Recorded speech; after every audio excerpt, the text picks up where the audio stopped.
welcome to the official start of Season 2 of the Lumberjacks Saga. Yes, we are back. Oh, and we're in a new place. We got new rules. Guys, this is gonna be awesome. So, essentially, what we've done, I've pretty much sold everything that we had in the last playthrough, and we've moved to a whole different area. Now, some changes to the rule set. Previously, we could not do any productions. Well, that is no longer the case. We absolutely can do productions on this map, and that is actually going to be one of our key ways of making money. Now, there is something quite awesome on this map that I'm going to show you here in a minute, which is pretty much the main reason we came here. So, what else is different? Now, what I brought with me, of course, our trusty CV International truck. We've got our Kubota, and we've got a couple tools, but that is it. Aside from that, we've got a chainsaw and nothing else. But we do have a substantial amount of starting cash in order to make this work. We've got almost, well, a little bit over $1.3 million in the bank. And I do believe I have already made a wrong turn. Yes, I'm pretty sure where we need to go is over yonder, that away. So let's head over there.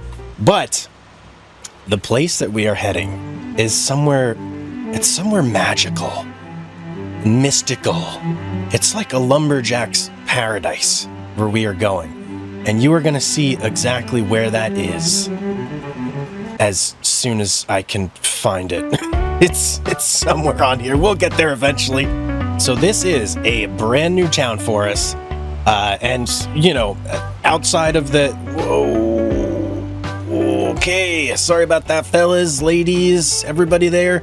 Outside of that, this is a brand new map in the game. Just came out today, I do believe. It's called Pallegney, something like that. So, as always, guys, I will put all the mods I'm using, which is quite a lot. I'll put them all down in the description, and I'll also put the map down there below as well, so that if you guys want to play along, you absolutely can too. But yeah, new map, check it out. Big map. It's not just forestry focused either. There's a lot of fields on here, but there is really a ton of forestry as well. And just from looking here, I can see we're going the wrong way. I'm gonna need to turn around, get things on track. But yeah, brand new map, awesome looking map. And if you guys want to play it, not just for the forestry purposes, but for anything, yeah, it's there. It's a cool new map, man. So all right, I'm gonna get where we need to go because we gotta get this started. All right, we are now pulling up to our brand new home. You might be able to see it right there, just cresting the hill. Oh yeah, look how awesome is this place. Oh man, this is amazing. This is gonna be our new home. This is a lumberjack's paradise, okay? This is a lumberjack's paradise, but we got to buy it, and it's not cheap. This place, $300,000. This is going to be our first investment, and then we're going to spend the rest on all the surrounding land. And guys, this playthrough is going to be challenging. Okay, it's not going to be like the last playthrough because there is not just lodge poles and scotch pines and nice straight and narrow trees. Look at this. We got deciduous trees everywhere that we now have to deal with. So that's going to be a very, very big difference from the last one. Where do we go to buy this place? It's got to be around here somewhere. I do believe this is it. Way on the other side here. Okay, 300,000. Oh yeah, we are the proud owners now of this absolutely amazing sawmill. And let me give you a quick tour real quick so you can kind of see what's going on here. So first off, if we hop up here, you see this thing right here? This ain't just for looks, fellas and gals, right? This is actually, this works, okay? This is a real thing. Look at this. This is amazing. This place comes with a built-in crane. How cool is that? Now, not only that, but there is something else over here, which I'm going to be honest, I have no clue how this actually works. So we are kind of going to check this out together. What is it? Oh, whoa. Whoa, whoa, whoa. Oh my, what? How cool is that? Wait a second, is this gonna... So that just shoots him over there, and that shoots him in here? Oh man, that is so cool. Does it actually work though? All right, let me turn on the F1 menu. I usually play with it off, but let's just take a look here. Activate dock. Wow, okay. I'm gonna have to do a little bit of investigating to see if, like, is that just for show, or does that actually do something? Like, you know, you put logs up here, spits them up, shoots them in. Is that just for show, or can you actually use it to like load everything? Because that's pretty cool, man. That is really cool. And not only that, so all the way over here on the other side, there's a big old wood chip pile, and that's where you get your wood chips. It doesn't just like imaginarily spit them out. It's actually got like a whole process where everything goes over here, and this is where you load up your wood chips. Now, let's look at the productions real quick. So what can we actually make with this thing? It should have quite a few different things that we can do right off the bat, but obviously we got to fill it up.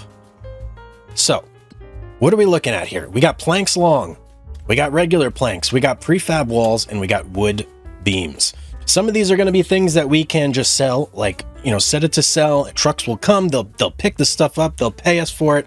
Other things, we're going to kind of have to do a little bit of loading, sell ourselves to different sell points around the town. But that's awesome. That's like new gameplay that previously we were not doing. Wait a second, is this... Can we interact? No, okay, that just lives there. That's what it is. Now, obviously, we need some land as well if we're going to start processing trees. So, the surrounding land, not cheap at all. Okay? This is quite possibly the most expensive land on the map. Look, this giant field here, 6.9 acres, 169,000. The land we're buying right here, 9.23, over $1 million. Whew. Oh, okay, that was big purchase right there. Okay, we're like ballers right now. We're just drowning in money. Well, we were, but not anymore. So, I also have my trusty chainsaw. Obviously, we're going to need this if we're going to do anything, really. Without this, we're not going to get much accomplished. So, we can actually start looking at some of these trees right here. Tilla and Mercia. Very interesting. I think these are probably going to be some of our first victims here. This is what we're going to need to do in order to fill this up, and it's quite good because the dump area is quite literally right here. So we might as well get started, right? What better time than now? Let's cut down our very first tree of the Lumberjacks Saga, Season 2.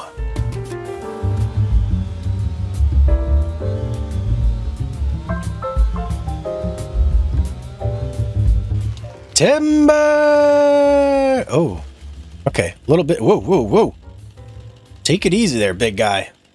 Woo! Okay, yeah, now, clearly these trees, these are going to be much, much different than what we're used to working with the lodge poles and the pines and whatnot. So, I'm hoping, actually, is our Kubota even going to be able to move that thing over here? We may have to do some additional processing on this, but let's hop into the Kubota, give it a drive up here, and oh, we got to unload everything too as well. I forgot all about that.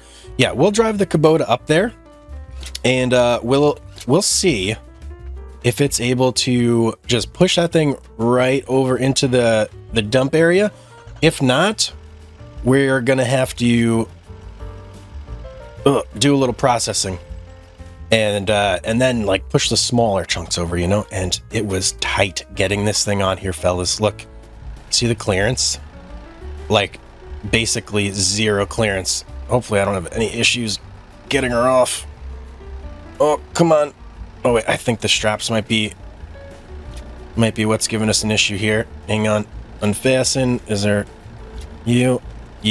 Oh, please get okay. Whew. I was so worried for a second there.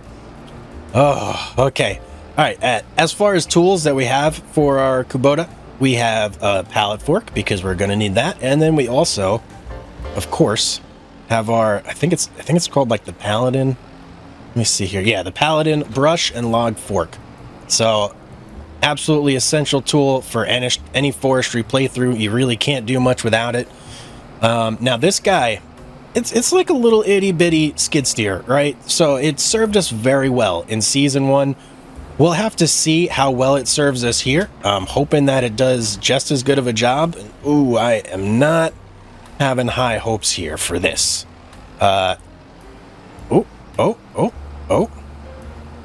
Okay. We got some things shaking and moving here. Yeah. Oh, okay. Well, it moved it a little bit. It's not... Yeah, it's struggling though. Okay. So here's what we're going to do. And it's kind of stuck too. I'm going to go through. I'm going to delimb a little bit of this. And we can just start doing this right now. So just go up and down. Let's get some of these branches off. I don't think the branches really matter since it's our own sawmill that we're selling to. It just doesn't really make a difference. But I want to have it cleaned off so that way I can look and see everything that I'm doing. And what I need to cut off. And, yeah. Okay, there we go. Good. Ooh, this is the big one right... Oh, fell off. All right, I think that's kind of good. Any more? Just looking for, like, the low-hanging fruit here. I'm not going to go crazy. Just want to make it a little bit easier to see. Oh, that was good. That was perfect. So, what? I don't know where that was hanging out. Quite weird. All right, that looks pretty good for now. Wait, can I get you? And maybe you? Yeah, okay, that's quite good.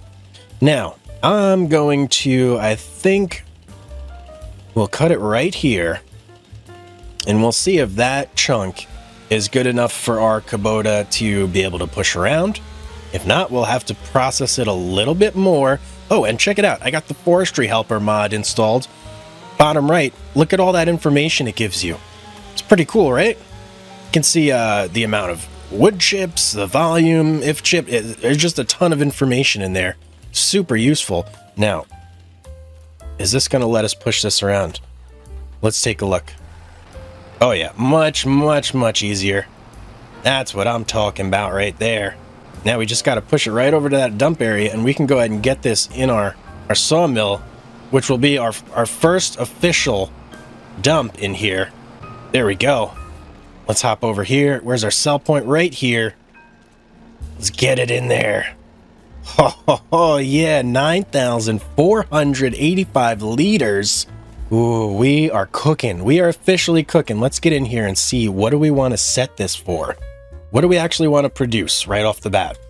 This is what we need to figure out. So, wood beams. I'm pretty sure wood beams are one that you just sell direct as our prefab walls. We can actually verify that right now too by going to the prices and just looking up wood beams and prefab walls. Here we go. Here's wood beams. As you can see, zero fluctuation for this project or for this product. So it is just steady all year round. No need to handle that ourselves.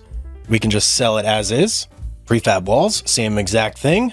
Planks long, no fluctuations for planks long. That's actually, oh, wasn't expecting that. Planks? Okay, we got some fluctuations on the planks.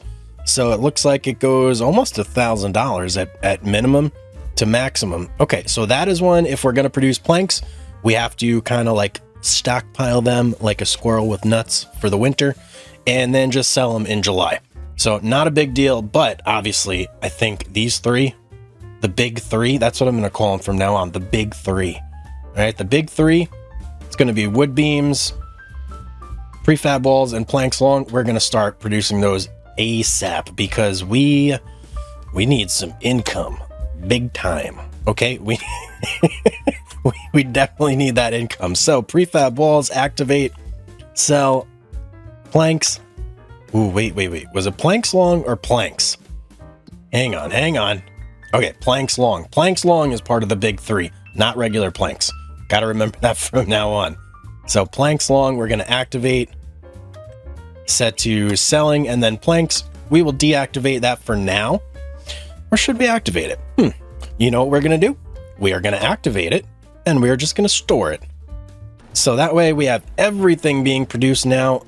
Now that this is like on and going, any like noises happening here? Doesn't seem like it. Okay, so it just does its thing. And I don't think there's no way to get in this actual building, is there? Nope, doesn't appear to be so. But still, nonetheless, awesome building. All right, let's get busy over here. I want to keep pushing stuff in here. I'm hoping now that since we kind of chopped this whole tree in half, that we can just pump this other section right in there. If that is the case, that is beautiful and that is easy and I love it. Now, not every tree is going to be like this. Obviously, these are close, right? These are very... okay. Maybe if I get under here. Yeah, oh yeah, I think right there. Right there, right there. These are close. These are kind of easy just to get in here. So this is like the low-hanging fruit that is going to be like our initial stuff. But as we get further into our cut, obviously, we're not just going to be able to continue doing that where we push everything over with the Kubota. That's just not going to be feasible. Once we get over there, that whole area, which we do own, yep, this whole portion over here, we could probably push. Over here, not so much. We're going to have to look at either getting a yarder or some sort of big piece of machinery that we can pull it over with. Not sure just yet. And then I also, yeah, I got to figure this thing out. Because if this is something that like if we get it up here using this thing, can I then do the sell wood? Because if that's possible, then we can actually get a nice big trailer, just load it up with stuff from over there, pull it right over here, use our crane to get it up there, push it up, and then sell it. I think that would be pretty cool to do at least one time. But for now, let's get busy on some more of these trees here. I probably want to get pretty close to filling this bad boy up. What are we at? 19,000. And how much can it fit? 140,000. So we have quite a ways to go before this is actually full. Looks like we got plenty of trees over here. So, hey, let's get started.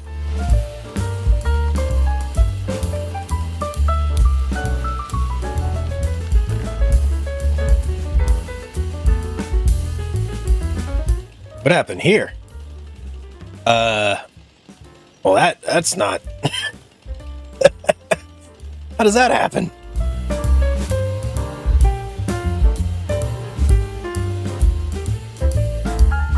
There we go. Down you go, big guy. That was really weird. I cut it, and it just stayed put. How odd. Ooh, we got a little Scotch pine action here. Look at that. Must have missed you. All right, let's get these two trees out of the way first, and then we'll start to cut a little bit deeper. But a lot of these trees are actually quite young, so some of these we're not going to be able to actually process, at least not immediately. This guy, you know, these like real thick ones, we might be able to get those out, but I'm a little worried about these getting, you know what? The Scotch pines, we'll get those out of here, and obviously the downy serviceberry, hate those. They're going in too. And these Japanese Zelkovas, I'm not familiar with these. We didn't have any of these on the last playthrough, so I'm not sure how big they get, how big I should wait for them to get. And that's actually the case for a lot of these trees. They're all new to me. So as a lumberjack, we are going to have to hit the books a little bit maybe and just get a little more information on some of these trees so that we can make some informed decisions. But let's get these two pushed in. I think that'll get us pretty far over here on the old sawmill. That'll definitely get us a good start.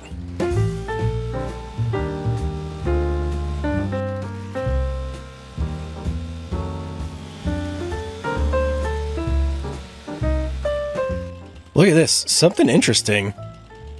I don't know what this is. This must be something with the Forestry Helper.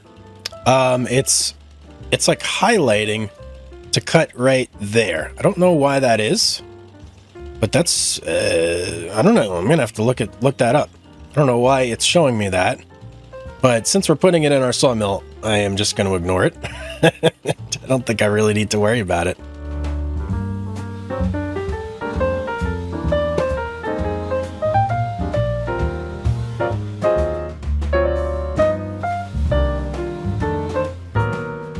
All right, I think that's pretty good for those two. Let's get to moving them in.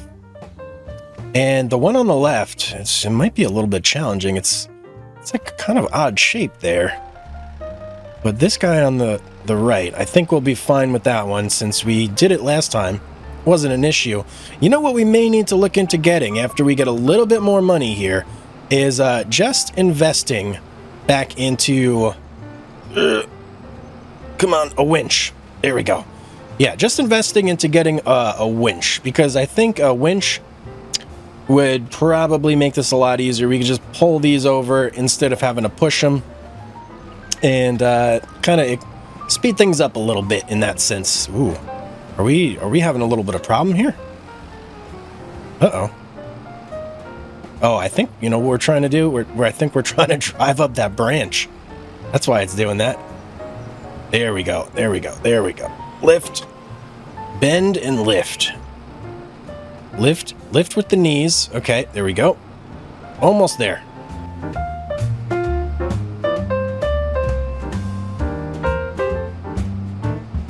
All right, now that is not quite on the drop zone, but I am curious to see how far this extends out. So let's just hit sell.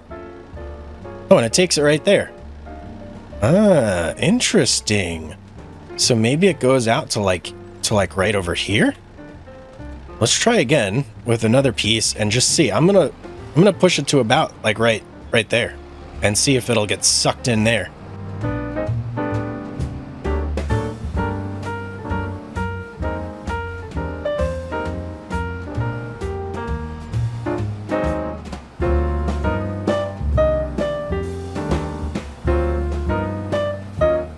One thing I will say, one of my biggest complaints with the Kubota last season was that the angle, like the depression angle, was not as good as the New Holland skid steer, and the other one was that it took way too much to get like the actual forks and everything up and down, which they seem to have slightly addressed. It looks a little bit easier. And are we there yet? I'm thinking right. Let's try right there and see if it'll suck it in from right there, because if so, that is actually quite tremendous. No, okay, it won't. So we have to push it a little further. Let's just get it like maybe past this log pile and try that. I think that may be good right there. Let's see. Yep, okay, so maybe it has to be just about even with this area here, and then it'll take it in. I think that may be the case. All right, let's load up this last piece, and then we're in good shape.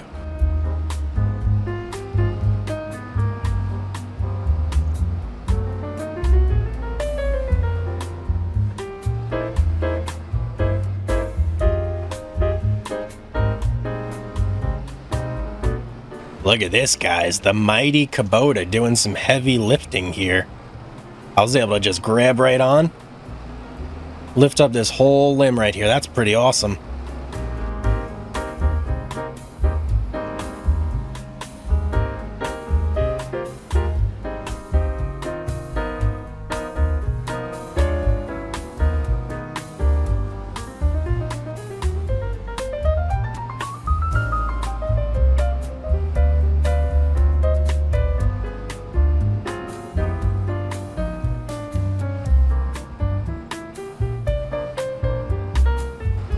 Oh, we're struggling a little bit here. Come on, up the hill. Oh, there's a big old chunk of wood. No. Don't fall down. Don't fall down. Oh, I think we saved it. I think we may have saved it. Let's angle it a little bit. Oh, yeah, there we go. Now we can push it right in. We basically have everything else ready to go in there. This is the last chunk we got to do.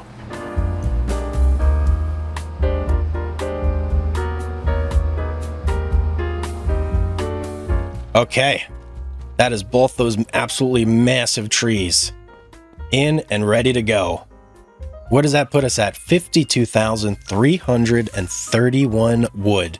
If you're familiar with Season 1, we encountered a problem that we are also encountering today. We do not have a house. We don't have a place to sleep. We have $1 million in land and a sawmill, but we got nowhere to rest our head. So, at the end of today's episode, I intend to have our trailer on property ready to go because, yeah, that's right. We own this place. We're also going to sleep here. This is a true Lumberjacks paradise, okay? We sleep where we work. We're men. This is how we do it. But for now, I think what we're going to do is we're just going to plop down a little bit of like a stopgap. So, because we need to be able to sleep still. So we are going to just, yep, we're going to rough it. At least for tonight. We're going to have a little tent. And this is going to be where we're going to stay. For tonight, at least. I have a feeling that tomorrow we're going to have plenty of money in order to be able to put down our trailer. So that should be no problem at all. But we have to finish filling this guy up. Now, let's take a look and see how much we got in there. So right now we have 52,101, 89 liters. It's going down quick there, huh? And we can fit 140,000 liters in there. So that's obviously what we want to do. We want to completely fill this thing up. And the first area that we're concentrating on is right here. And you know what? We've got this little guy here from last episode. Let me just go and check that. Whoa. I thought I was going to throw that a lot further than I did. All right, let's get that in there. Can I? I don't really want a pile of junk here. Okay. All right, is what it is. So yeah, we got to get started cutting these down. And I think initially I was maybe going to leave these Scotch pines alone. But no, they're going to go. These are going to be some of our first victims. And then really what we're looking to get to are those bigger trees, the deciduous ones, because they are really going to fill up our lumber mill extremely quick. Now, what's the optimal way for us to fell this tree? Thinking I want it to just fall straight that way. So let's angle ourselves properly. If you don't know, the blade of your chainsaw, if you turn it to the right, it's going to fall to the left. If you turn it to the left, it's going to fall to the right, and vice versa. So we're going to turn it to the right. We're going to do our little cut here. And there we go. Why does it keep doing that? I don't know why it keeps doing those purple highlights.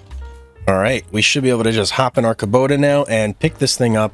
Lickety split, drag it right over. This is like the smallest thing we're going to be hauling today. So if this is an issue, ooh boy, we're in trouble.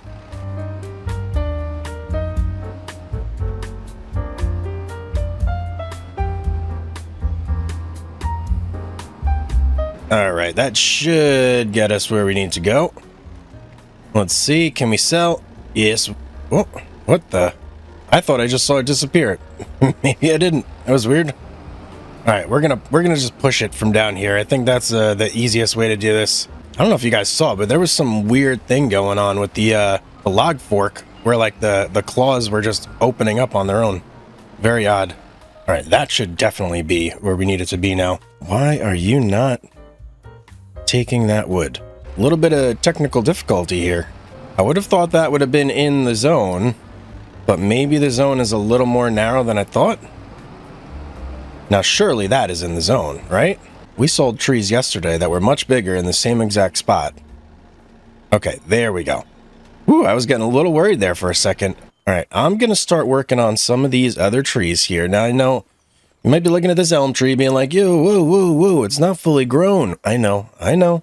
Believe me, hurts me to cut it down too. But we need to clear this area out. This area has to be clear for us because I have plans. Okay, I have plans for this area, and I don't have time to wait for a lot of these trees to grow. So they got to go. That's just how it is. So I'm going to get to cutting. I got a lot of cutting to do here, and we're going to fell a lot of trees. Let's do this.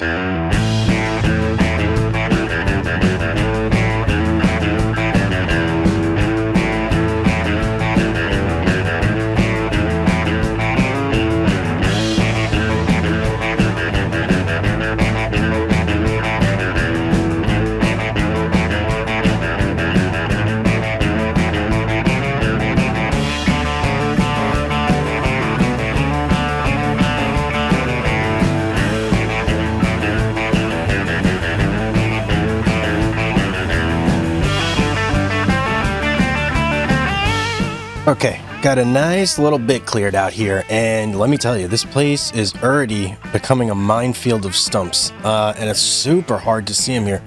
Like right over here somewhere, there's a downy serviceberry stump that my Kubota just kept getting stuck on like It was relentless. Like every time I drove over here, I was getting stuck on this thing and I can't even find it. It's here somewhere though. I know that much for sure. We got to come through here with a mower or something and get rid of all these tiny bushes.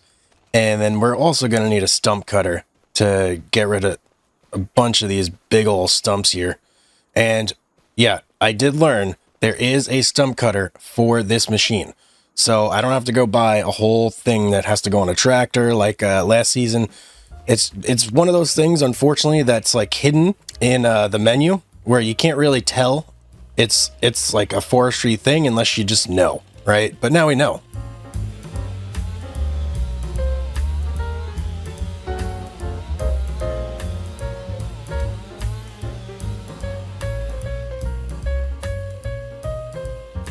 Little bit of an entanglement issue with this tree and this tree. This is going to be... That's going to be a pain in the butt to separate. Look at that. They are really like right on each other. I'm hoping that once I cut this one down, they'll both kind of fall. Imagine if I could drag them both over there. That would be absolutely amazing, wouldn't it?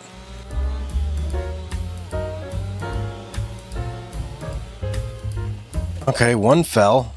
This guy is very stubborn though. Very stubborn tree here, but cutting that one at least broke this one loose. So I don't think there's any way our Kubota is going to get this one down there without a little helping hand. So I got to go through, and I'm probably going to cut this into like a bunch of smaller sections just so it's a little bit easier to handle.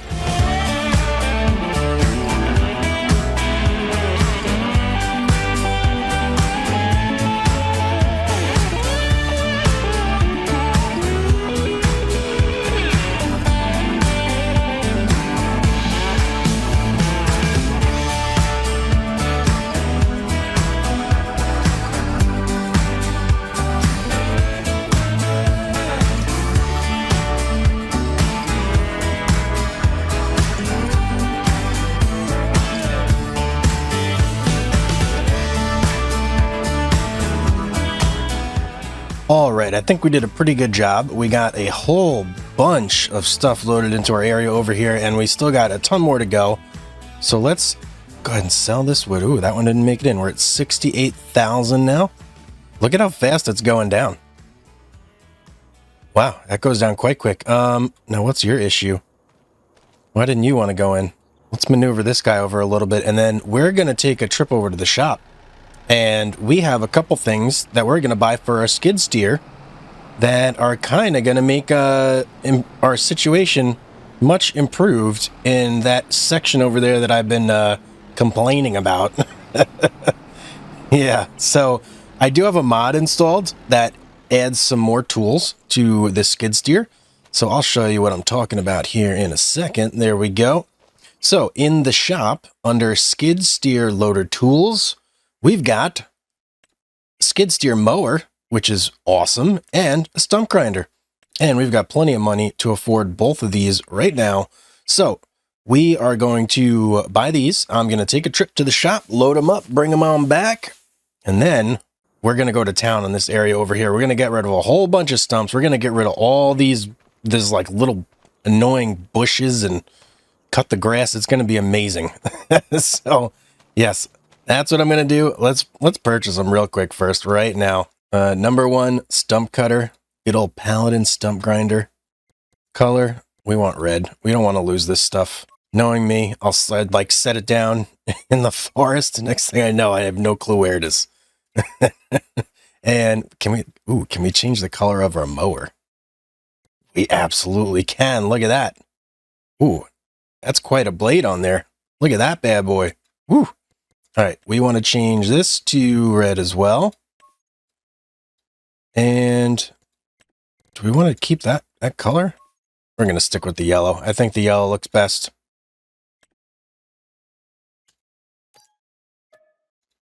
Okay, very good. All right, we are going to head over to the shop. I'm going to pick those up, bring them on back, and then we will get started.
Okay, there are our tools.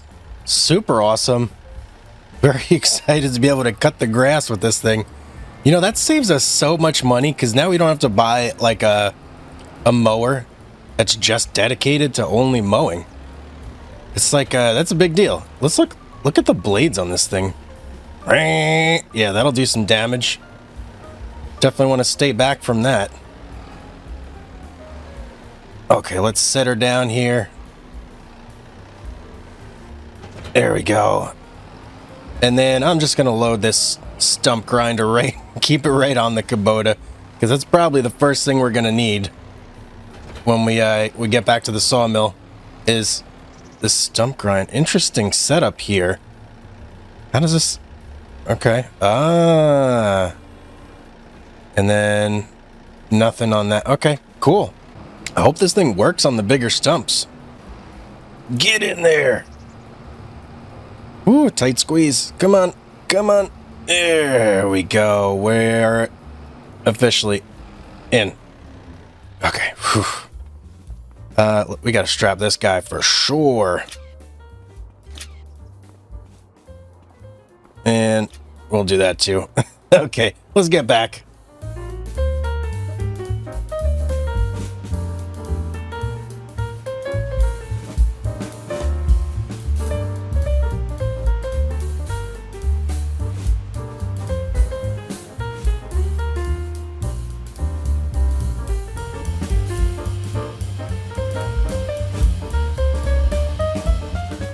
You know, it's going to take me a little while to get the lay of the land, but I feel like I'm getting the hang of it a little bit. It's a whole lot different than the last time where we just had one road to worry about. Now we got a whole town, which I might say, the town on this map, chef's kiss. It's just amazing. You could tell they put so much work into it. It's really good. We might have to do like an episode where we do a little bit of exploring and just kind of check out where we live. It's very refreshing and nice to play on a map that actually has stuff on it that aren't trees. Even though the whole focus of our playthrough is trees, it's still nice to not only have trees. You know what I mean? Like there's other things to look at if the need should arise that you feel like you need to get out there, you know? So that is nice. But we are almost back here. We're going to unload this, and then we'll see how these tools work. You know, one thing I didn't think about. So the mulcher that we had last in Season 1, that thing tore through stumps like they were just nothing. Like they weren't even there. The stump grinder, I am hoping that it's going to be as effective, but I don't know. Stump grinders in the past haven't had the best of luck with. So, yeah, I'm a little bit worried about that. But we'll see how it goes. And, you know, we got it now, so we got to use it. We'll find out real quick here if it's going to be a win or not. All right, I'm just going to go right for it and just target this big stump right off the bat. And let's just see if it works. Right, if it works on this, it'll probably work on anything. All right. Okay, okay. Hey, oh. Okay, it seems to be... It's clearly doing something. Oh, okay. We're just shaving the tops off here. What if I just get it all the way down in there? Clearly it's doing stuff, but it's not getting rid of the stump. This is what I was worried about.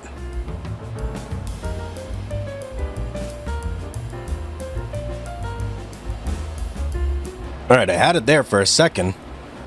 And you know what? I always get comments from people saying, you know, just use the chain. You can't use the chainsaw, guys. I don't have the Lumberjack mod on this playthrough, right? So there's no chainsaw that's going to cut this stump away. If there was, what would be the point of even having stump cutters in the game, right? If you could just use a chainsaw, it doesn't work.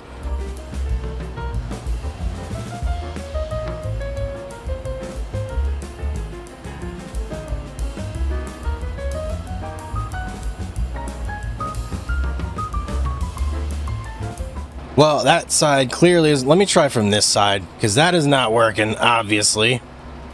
Maybe it's because of the height discrepancy. The Kubota was up a little high, so maybe if we come from the back here...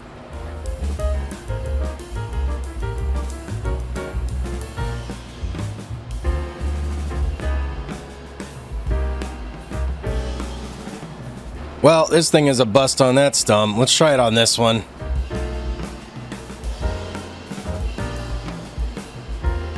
I think somebody sold me a lemon.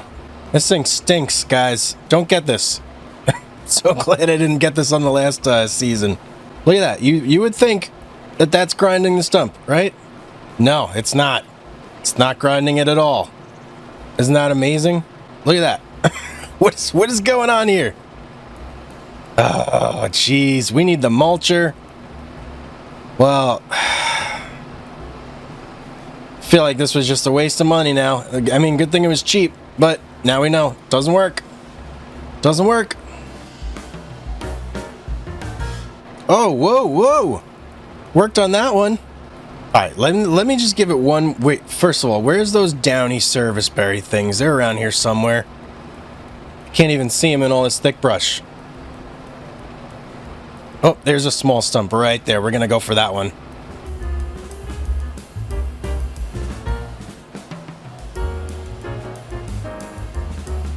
All right, so this thing works fine on the smaller stump. Why not this one, though? All right, I've spent far too long messing with that, trying to get that to work. So, lost cause on those stumps. Well, let's try the mower, see if maybe that'll work. Let me look at the F1 menu just real quick. Stump grinder, check, check, check, check. Yep, there's nothing I was missing there. Okay. All right, so this thing just stinks. And that's how it is. Nothing we can do about it. Get it off of me. Get it out of here. Just go. Go. Stay there. Hopefully the mower works a little bit better. Let's try that. I spent far too long trying to just grind 2 stumps.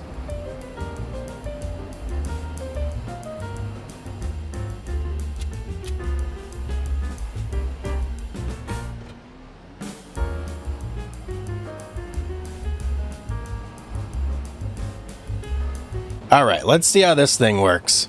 Well, the mower seems to work much better at least, but we are leaving behind grass on the ground, which I didn't think about, but whatever, it's fine. Can we get rid of the bushes? Yes, we can. Yes, perfect. That's what I really wanted to get rid of, was those bushes.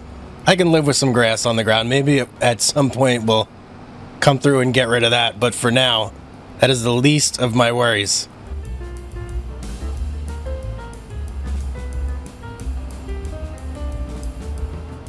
Check this out. I've discovered a new way of mowing. You just go somewhere, and then you do 360s. Oh, I think I found the downy service. Oh, no, wait. That's a different stump. Ooh. Let me try over here. Watch this. You just go, and then you do 360s.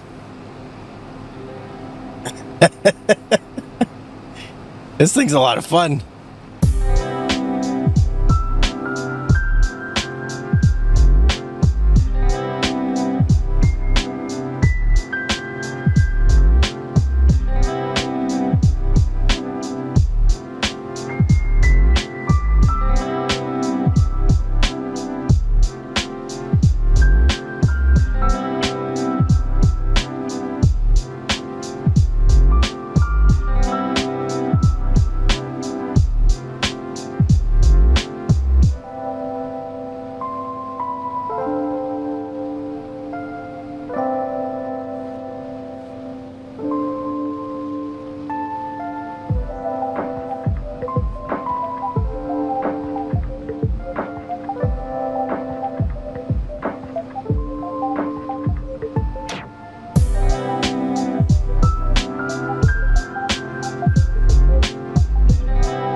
All right, let's take a look at the progress over here. So, everything gone. Now we got piles of grass everywhere. which doesn't look the best. I mean, we'll have to figure that out at some point.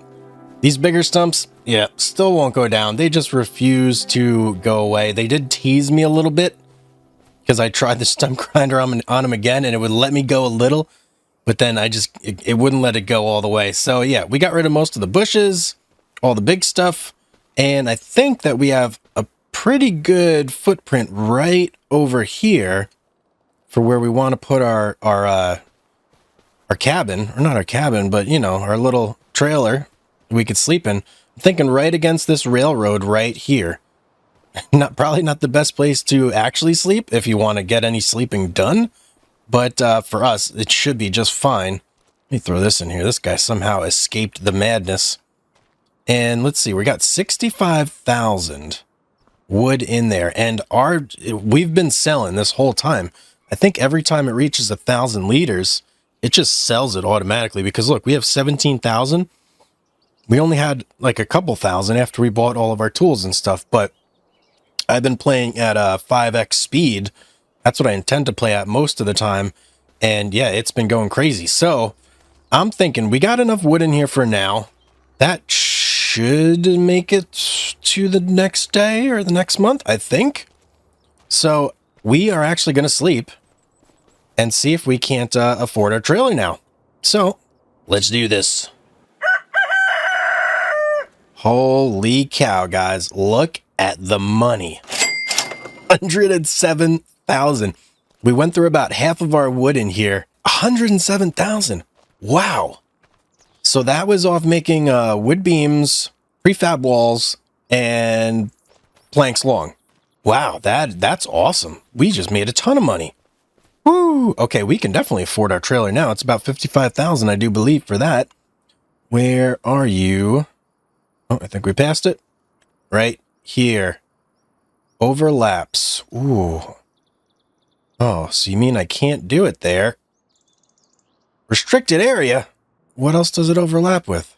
Well, that I know I'm standing there, so it's going to overlap with me. We were able to put our tent right there. What if we sell our tent? Let's try selling our tent. Maybe our tent is blocking it. Tent, you served us well, but it's time for you to go. Okay, and let's maneuver ourselves out of the way too. We don't want to be there. All right, let's try this again. Overlaps with what are you overlapping with? There's nothing else there. What about we could put it right over here? It's not really where I wanted to put it though. Oh, no, wait a second. Is it all the grass? I bet it's all the grass clippings on the ground. Oh, man. If we had the bucket for the skid steer, I bet we could just scoop all that up and pile it somewhere else. Because I really want this here. Okay, you know what? That's what we're going to do. We're going to go buy a bucket. We're going to go buy a bucket quickly, shoot back, and see if we can just scoop this, all these grass clippings out of here. Actually, is there something else we can buy? Let me take a gander here real quick and just see. All right, there was really nothing else. So I went ahead and picked up this guy. It's waiting at the shop for us. So I'm just going to run over there real quick, shoot on back here, and we're going to get started trying to move this grass. I can't believe I did that.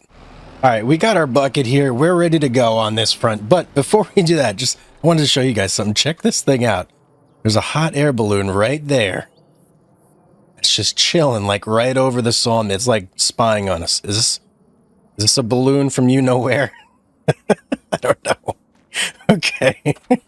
Let me get to picking this stuff up here. I hope I can. Please let me do this game just for once. I don't ask for much. Let's see. Oh, yeah, it's getting the grass. It's getting it. Oh, it can hold quite a bit too. Okay. Yeah, we're getting all that grass. I got to make sure I don't miss any though. That is the thing here. If I miss some, it's probably still going to tell me that I can't do it.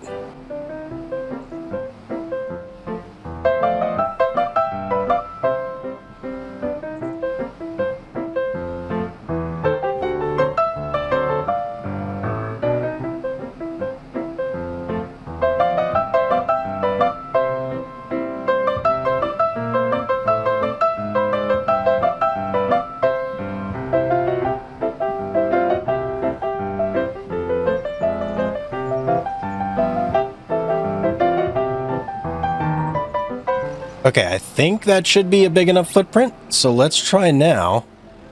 See if we can't get our house down. Nope, still overlaps with another object. You see any more grass there? Alright, well this ain't working at all. So, here's what we're gonna do. We're just gonna put our house down here. It's not where I wanted to put it, but it's just a pain in the butt over there. So, yeah, we're gonna have to settle for this land right here. And where did we have it before? Was it right there? I think right there will work. Let's see. Yep, that's fine with me. Let's do a little bit of leveling real quick, just to get things like nice and nice. Nice and nice? Yeah, nice and nice. Just have it nice and smooth. There we go. There we go. Now we are looking good. Much better. Much better. That look... You guys hear that? Oh. Am I the only one here? What was that? I feel like I keep hearing footsteps in the woods or something. Kind of freaking me out a little bit. Okay. Well, we're good to go, though. We got our house here. That's nice. Hey, ooh, we can do some dressing. we got quite a bit done today, and we are just pumping out money from our sawmill here, left and right. Some things I need to address real quick.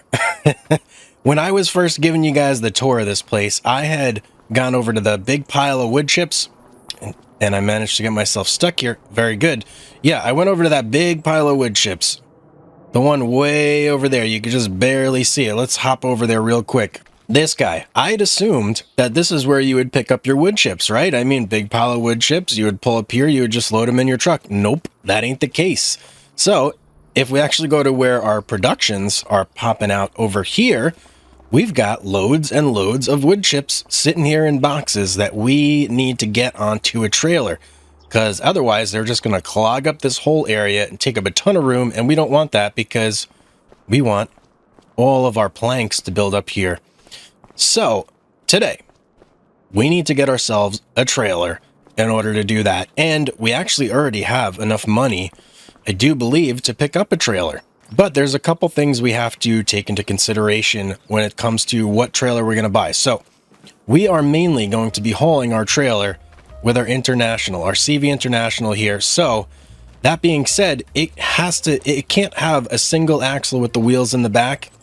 It has to have a double with wheels in the front and the back to support its own weight, because the truck is just simply not going to be able to do that. So let's go in here. Let's look at our trailers. Like this, the Farm Tech, no good. That's way too small anyway. We don't want that. Now, the Bratner that we were using last season, this would be a great option because it's got the two wheels, but I'm looking for something bigger. I'm thinking maybe, probably not, no, can't even do that one. But this guy, this is certainly an option. It can hold wood chips. It's got the configuration we're looking for. And let's see, yep, extension, beautiful. So it can hold 34 M3 right now. And cover, do we really need a cover? Yeah, we're gonna go no cover. I don't think we need it. Wheels, I want to go with the BKT wheels. That's what I want, and we're gonna go make this red, of course. Beautiful. How much is that? 48,250. We can get it right now. Let's do it. So we gotta hop over there with our truck, pick that up, bring it back, and then we can start loading up all of the wood chips that have been building up so far in our sawmill. And if you weren't aware, yes, a sawmill does produce tons and tons of wood chips. So that is indeed a thing. And at some point, we are also going to have to address the planks. Now, I don't think we need to just yet, because it's not necessarily plank selling season. Or, you know what, let me pump up my time, put it down for the intro, but time to get going here. So, plank season. I don't think it's quite, well, we might even be past it. Let's take a look real quick. There's wood chips. We can't sell those till January, but we're looking at planks here. Planks.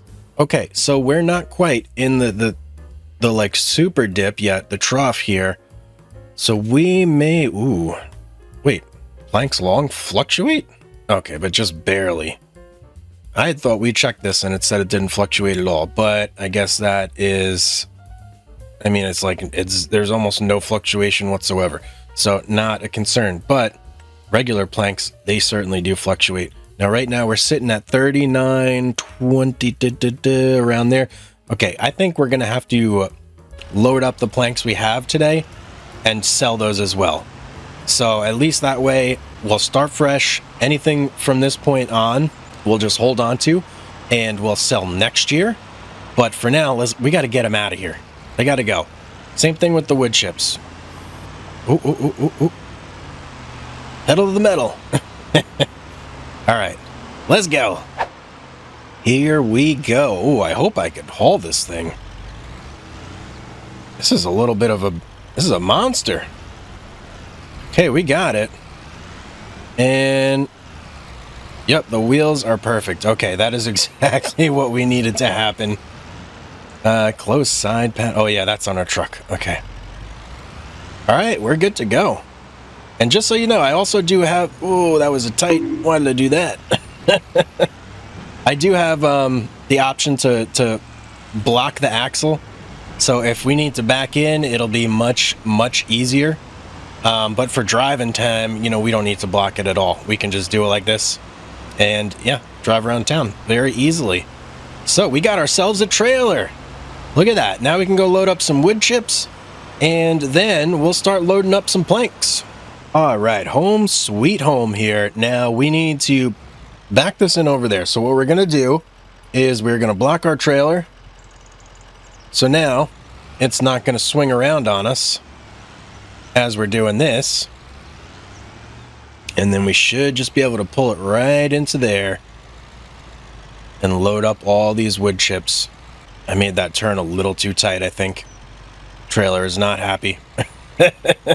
Do have to remember that the wheels do not turn. Okay. Oh, I got to get even closer, don't I? Sure do. Now we can start refilling. There we go. All right, so now we just sit here, hit R a whole bunch of times to keep refilling this trailer with wood chips, and then we can go ahead and bring our Kubota over and start loading up some of these planks onto our CV International truck here. Okay, I opted just to leave that there so I don't have to constantly worry about backing it, you know, back and forth. And then I'm just going to use our skid steer to load up our truck like right here.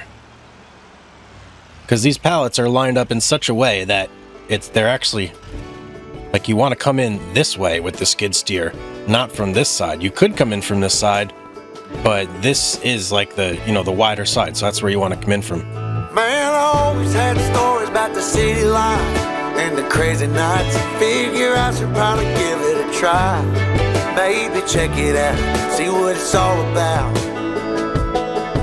But the traffic was fast and the money was slow. The people I met you never get to know. I kinda miss this place I used to live back home. 'Cause up here it's breakneck, paycheck, rat race, what's next? I'm tired of feeling like a small fish in a big pond. I think I'll go back where I came from, where everybody knows my name. My friends are still the same. I guess the slow life hit me just right, like a bonfire on a cold night. Hell, and you can keep your 9 to 5, happy with the simple life.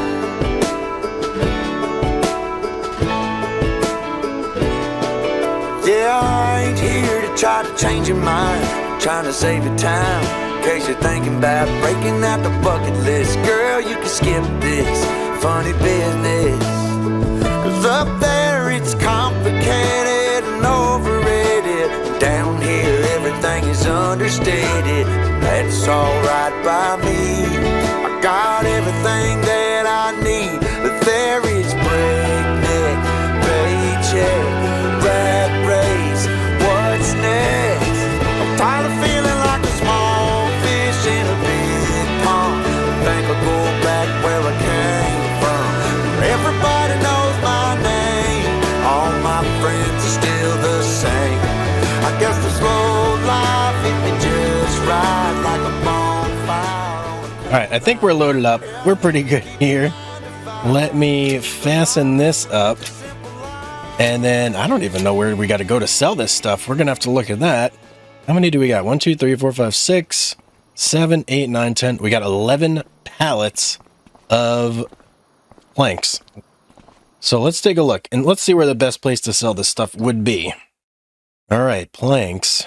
So I don't know what this landscaper and this castle nod thing. Well, the castle nod obviously is the train, which I don't really feel like doing. So it's looking like we're probably going to be at the carpentry station here. So let's tag that. And let's see, where is that? Right over there. Okay, that's not very far. Let's take a trip over there and see if we can't sell this stuff.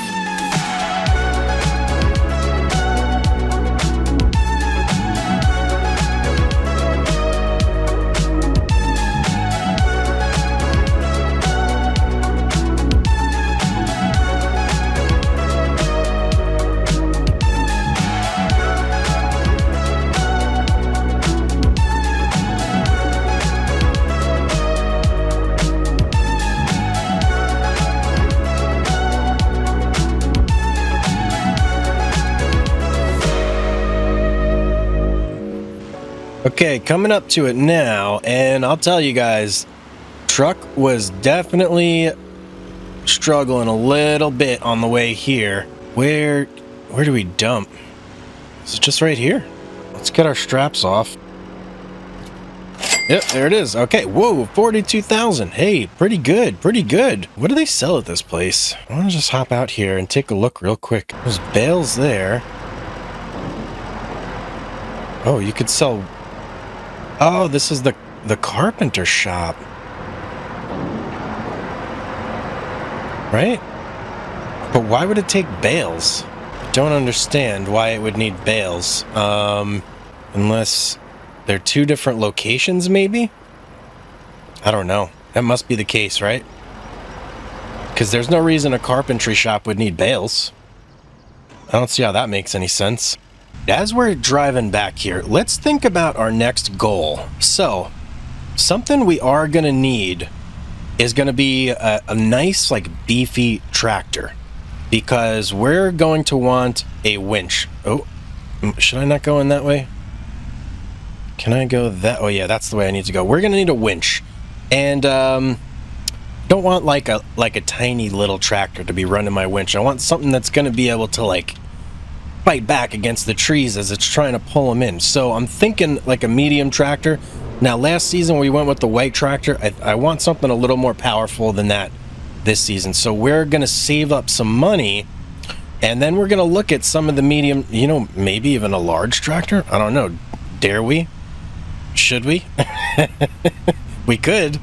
The money's looking pretty good right now. Basically the passive income, as long as we keep it filled up with wood, the passive income from the sawmill is quite good. So we could even look at some bigger machines, bigger tractors. I don't know. We're going to have to do some saving up, see how much we get, because I think we're pulling in about 100,000 per month just off of our productions, which is that's a substantial amount. Let's just say it, say it how it is. Can we park you right here? Is this an okay spot? Yeah, that seems fine for our truck.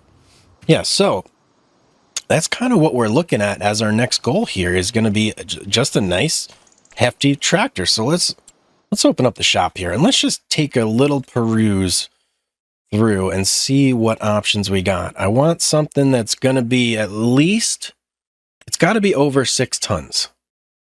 Right? Because our winch can haul 6.6 tons. So if we want a tractor that is heavier than 6.6 tons, so that way if we hook up the max, it's not going to struggle to pull it. So there is a Kubota tractor. Huh. Kubota M8 series. That is looking pretty interesting to me. And it's 8 tons as well. Now obviously you got all the other really good brands in here. But it would kind of be fun to stick with Kubota. It's like our main thing, especially since we already got the skid steer.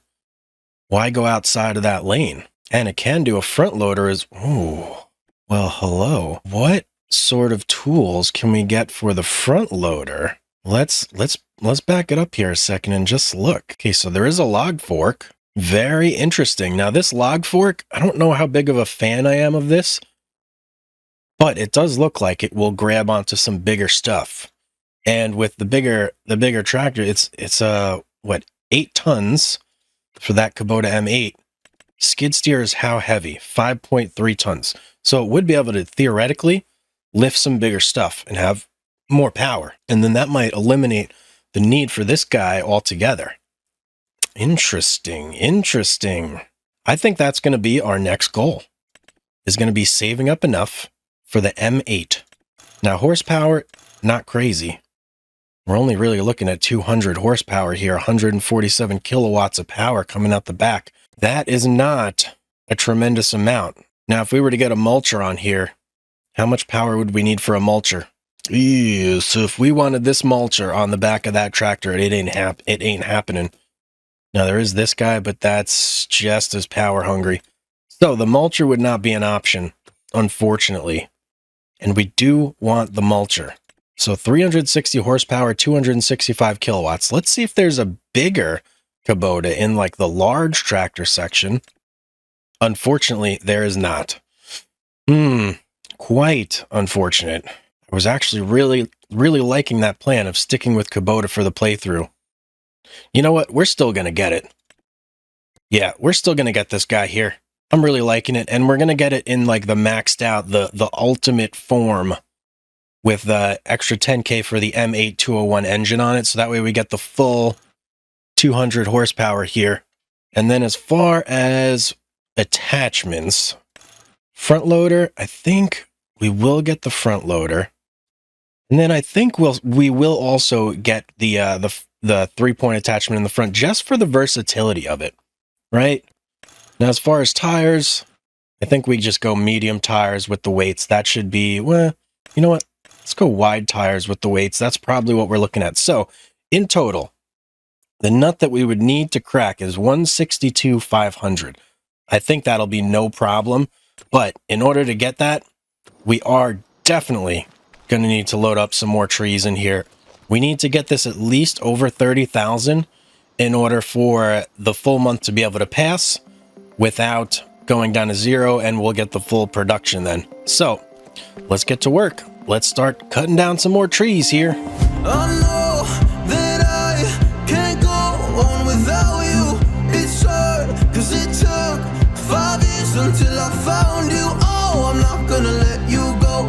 Oh, I'm gonna hold you close. It's hard, cause it took 5 years until I found you. We're just getting started, baby. I can't control myself lately.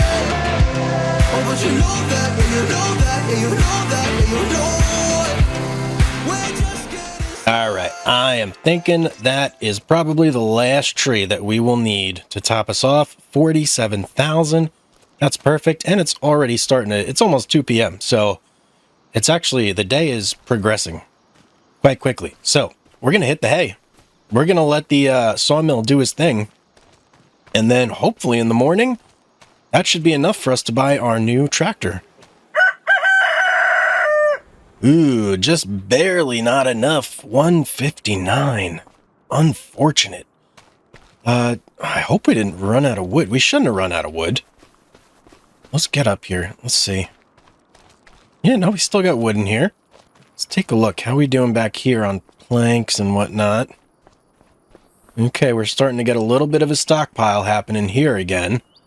So we are going to need to get some more wood chips in there. And let's take a look at the price of wood chips, because maybe we can just go do a quick sale of that and have all the money we need. You know, we still got a couple months to go before wood chips are really where we need them to be. And planks are kind of on the downslope, but we could do another plank sale.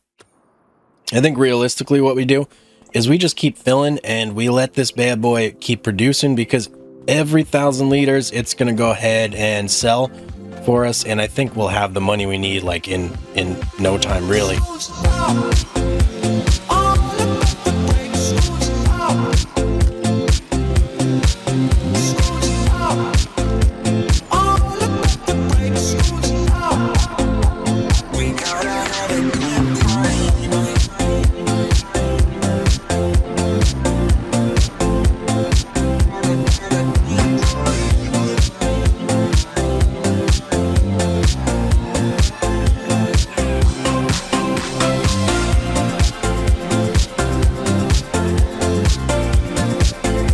don't know how this happened, but these 3 trees are like they're joined at the hip. They're like triplets that are fused at birth. I don't know. I can't figure out a way to move them without like having to move all of them. I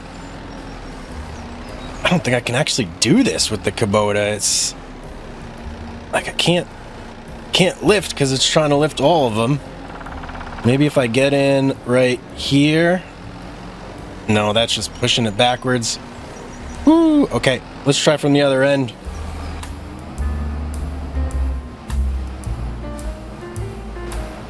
Oh, it like barely wants to move them at all.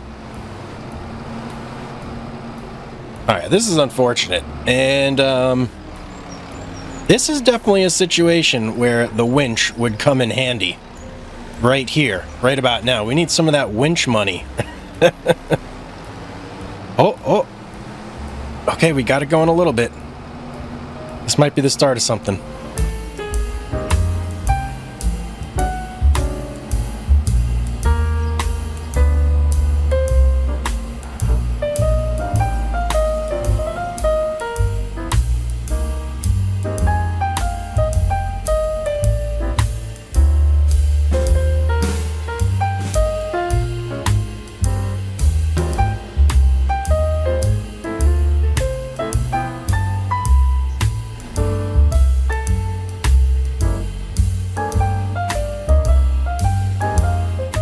Okay, I don't know how I managed that, but I got all 3 of those trees up here. And they were connected almost the whole time. Hopefully, that just sucks them all in. Oh yeah, we're back to 49,000.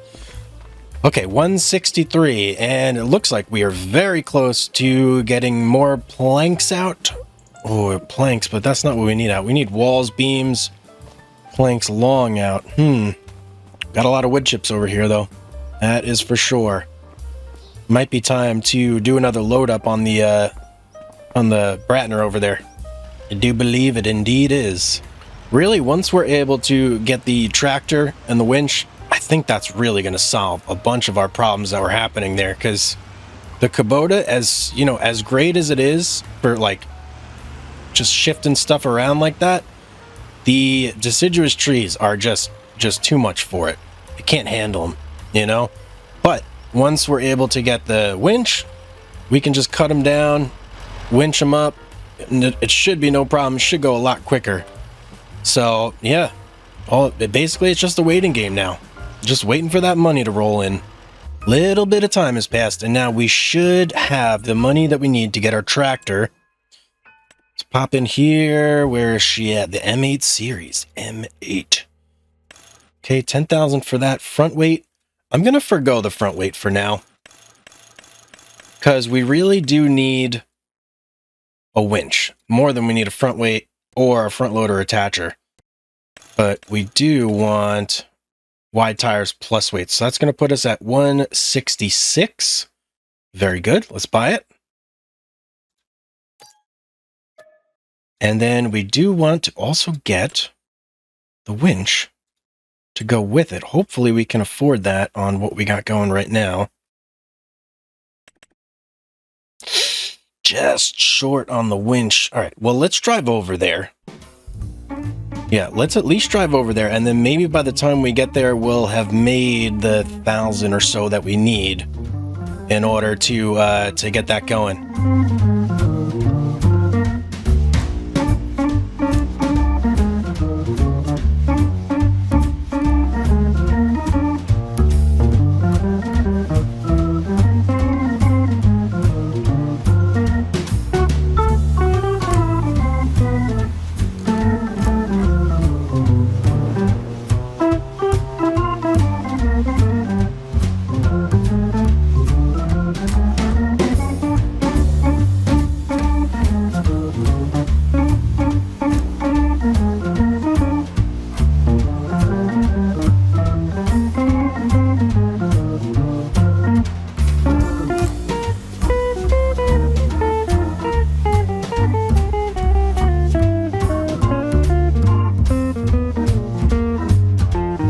Well, we made it. We've got enough money for our tractor.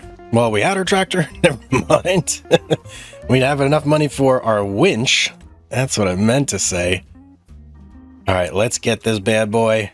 Beautiful winch. This is going to do a ton of work for us. Yeah, there we go. And we still got 3,500 in our pockets, which is awesome. Now, hopefully, this may be a tight squeeze to get this. Didn't I get the wide tires on? Maybe I didn't. Ooh, thought I got the wide tires, but maybe it turns out that it's a good thing I didn't. Because this is... I don't know about this. Well, you know what? That works. I wonder if I could get right on the back of the truck. Let's put this down. And let's just inch it forward. That is quite precarious. But I think we'll be okay. I don't know. We're going to have to drive super slow. I think that's what we'll have to do. Man, that's ridiculous. Let's get this up. Let's see. Yeah, we'll just have to drive super slow back. It fits. If it fits, it sits. All right?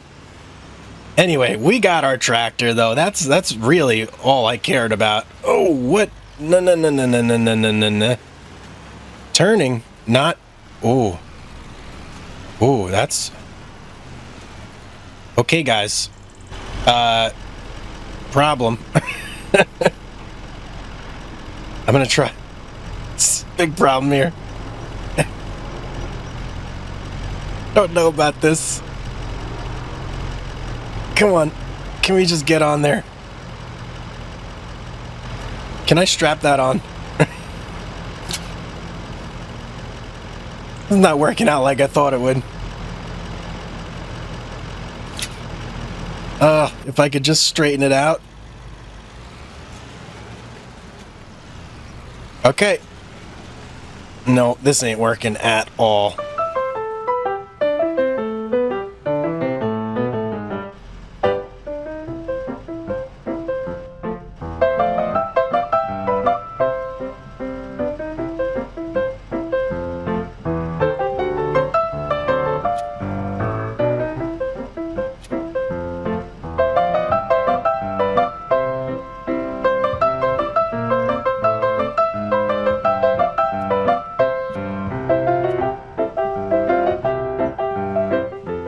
Okay, we're back in business. Pay no mind to what just happened there. Okay. Can I just go right down this road? I think I can. Woo, that was a little bit crazy, but we got it back on there. All right, I'm just going to be careful now going forward. Just be very careful. But I think we're good to go now. Little bit of an issue. We're running low on wood now in the sawmill. So we do need to go back, start cutting into some of this tree line here and getting some more wood stocked up. Now, another thing we have to consider.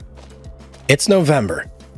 We're getting close to snow being on the ground, and I want to be prepared for when that snow eventually comes, so that way we're not caught with our pants down and we have a way to deal with it. So, today, what we have to do, we have to completely fill up our sawmill. We got to get that nice and good to go, and then I also want to head over to the store and check out some of the snow removal options that we can use here to keep things nice and tidy and keep our operation flowing. I'd rather that the winter did not shut us down, but instead that we're able to keep things rolling even though there's snow on the ground. So, a lot of the trees around here are small, but I have plans for this area. And they're going to go. We're going to take them all out. We're going to load them in, even though they're small. Because eventually what I want to do, or what I'd like to do here, is get some sort of carpentry station going so that we can turn some of our planks and our planks long into furniture and kind of make another step up in the amount of money we're making from our productions here. So that's the plan there. And then even further down the road, what we're going to need to do is get ourselves a way to bring trees from over there to over here. And there's a couple pieces of equipment that I've had my eye on. Haven't 100% set my mind on anything specific just yet, but there are some things we're looking at. But for today, we are going to focus on the forestry equipment, and we're also going to focus on filling this guy up. Now, where's my chainsaw? There it is. We'll keep you in there for now. Let's head on over with our tractor and start hooking up some of these trees and getting them ready to process. Now, I don't think I need the winch for most of these. I could probably grab them with the Kubota with no problem. But there are a couple bigger box elders and stuff like that. Like you could see them back in there. Yeah, there's some thick boys, that's for sure. So those we're going to take care of with the winch, and the rest we're going to just grab with the Kubota and bring them over that way. So let's get to chopping and let's get to filling, more importantly.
Yeah, I really wasn't messing around today. I basically went through and I cut down everything just about up until right behind our little trailer right there. So yeah, we got a lot of wood to haul now, and it's a mixture. We've got a mixture of the Japanese Zelenko, is that what they're called? We got Scotch pines in here. We got elm trees. We got box elder. We got basically, I feel like, just about every tree imaginable. So yeah, some of these we're going to be able to do with our Kubota here, and the others we're going to have to do with our winch. So I am going to just start grabbing some of these smaller trees out in front, and this is going to clear up a tremendous footprint for us, an absolutely huge footprint. There were a lot of trees there that we just completely demolished. And, you know, sometimes I feel a little bad doing this, but then other times I'm like, yeah, no, I'm fine. It's money. It's money in the bank. This is our job. This is what we got to do. Am I going to be able to grab this?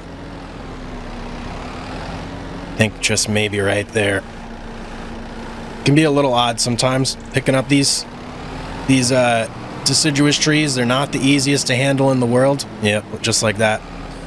And there's stumps everywhere too, which I got to be careful of. I always got to remember that, have it in the back of my mind, because it is actually quite easy to get the Kubota stuck on these bigger stumps. They are no joke.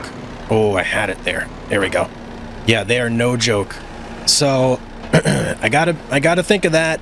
But otherwise, this is a pretty clear-cut job here of just hauling all these trees over into this intake area, and then as soon as we get to the bigger trees, we'll whip out the winch and we'll give that a go.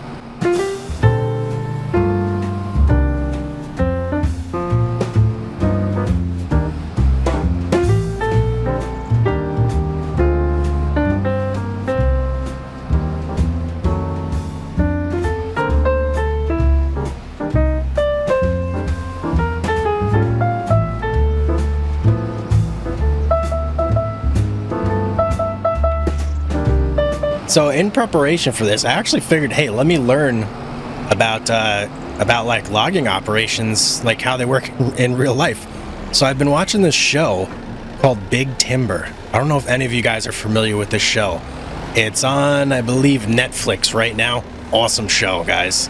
It is pretty cool, and I've learned a lot of like the terminology and just how things are done in real life. Like, for instance, at least in the show, this is how it goes, right? They have something called a dry sort, where you cut all your logs down on the mountain, you bring them to the dry sort, and let them dry out, and that's how you grade your logs between, like, you know, ones that are not great, that have like knots in them and it just looks sloppy and they're twisted, and then you have, you know, your other logs which are just like pristine and are really good for making planks and stuff like that. So pretty cool show, guys. I highly recommend it if you're into just, like, you know, forestry or logging at all, and you want to actually get into it some more.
That is most of our small stuff. I mean, there's still some small stuff over there, but it's becoming difficult, to say the least, to move it with the Kubota now, just because of all the congestion in there. So I do believe that it is time to bust out the winch. But before we even do that, I want to go over here and I want to sell this and just see where this puts us at. So right now we're at 5,900 and going down fast. So now 17,000. Perfect. Perfect. So just about 12,000 that we got out of there. Now, one thing we got to worry about with this winch, well, not necessarily worry about, but just make sure that we're thinking of, it can only hold 6.6 tons, I do believe. So this guy right here, that's fine. I want to look for one of these big box elders just to see what the weight is on those guys. Where are they? No, they're in. Here we go. Here's one. So this guy, 4.5 tons. Okay. So I don't think that there's actually any trees here at the moment that are going to give us a problem. But that is definitely something that we're going to have to keep in mind, because I know for certain there are trees on this property that can probably go up to as big as, you know, like 15, 16 tons when you fell them. So we got to watch out for that. Now, let's hop out here. I want to get this big box elder first. This is a big one. Okay. And I don't remember the actual things here. So, okay. Okay. Perfect. Perfect, perfect, perfect. Now, actually, can I winch onto this too? You bet I can. And that one will probably have to leave. So, let's see if this gives us any issue here. Nope, not really. As long as we don't run into any stumps, we should be good to go. Oh, okay, there we go. Momentary snag there for a little bit. It's not quick, but it's definitely moving wood, that's for sure. And I actually got both of those trees. Look at that. Somehow that other little Scotch pine got caught up in there. Ooh, is this, you know what if we lower this down? Nope. let's pull it in a little more. There we go. Just get it right up against the shield there. And then as soon as we pass this threshold, we're good to hop out and sell. Let's see what we're at here. What? Oh, there we go. 28,000. So just like that, it's very quick. When you start getting these big, giant, deciduous trees, bam, bam, bam, things start moving very fast. Especially with like the big elms, some of the shagbark hickories. Those guys are real big. They can definitely bring in some nice money there. Now this guy, ooh, this could be a little challenging just because it's right up against its stump. But let's see. No, we're fine. Went right past it. That's what we want to see. All right, I'm going to get to work. I'm just going to start hauling, man. I want to clear everything out here, and then we're going to see where we're at in terms of capacity on the sawmill, because I really want to fill this thing up and just get it completely full, so that way we can get like, you know, a good 3 months of working on like a cut somewhere or something else that we don't have to necessarily focus our attention 100% on filling up our sawmill.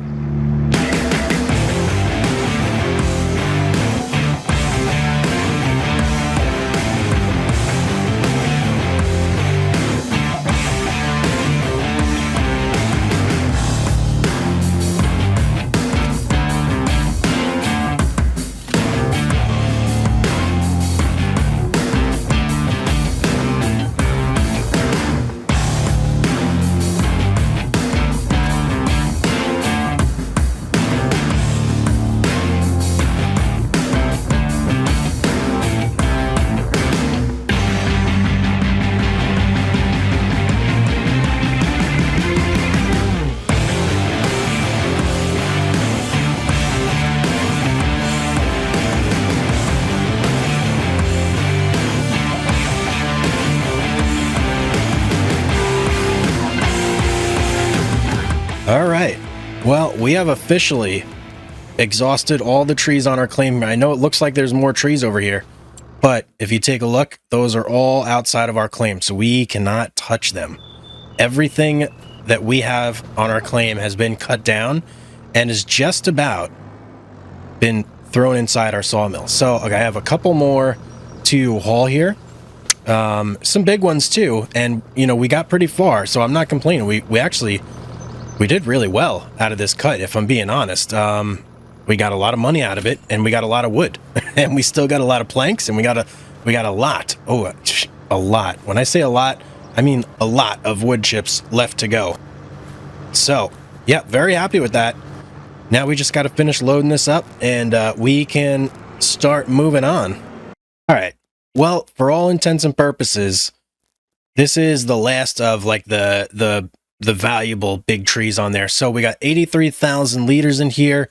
That's gonna have to do for now because we're out of trees in this easy to reach area here, but I'm not too worried about it. That's 83,000. That's gonna last us probably 2, maybe 3 months. It's gonna be tight.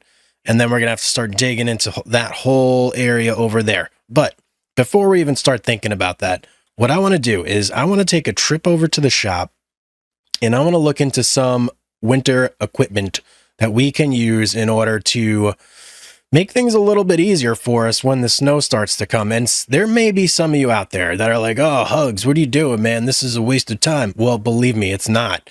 If you watch season 1 of the Lumberjack Saga, you saw how much we struggled. We struggled in the snow. It was no joke. And I want to be prepared for when the snow comes this time, so that way I don't have to struggle. So there are a couple things that I've got my eye on that I think will work out well for us, but we're going to take a closer look once we get over to the shop. But, you know, let's take a drive over there, just me and you, right? We haven't done this in a while, so let's just take a nice relaxing drive over.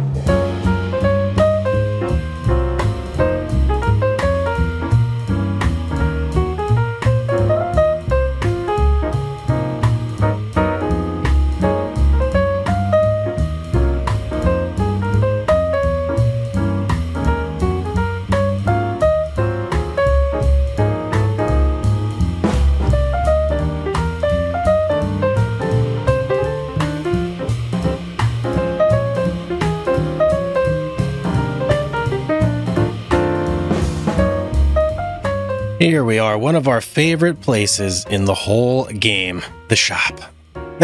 Yes, and check it out, guys. The shop on this map, super cool. It's a class dealership, but I guess you could just get anything here.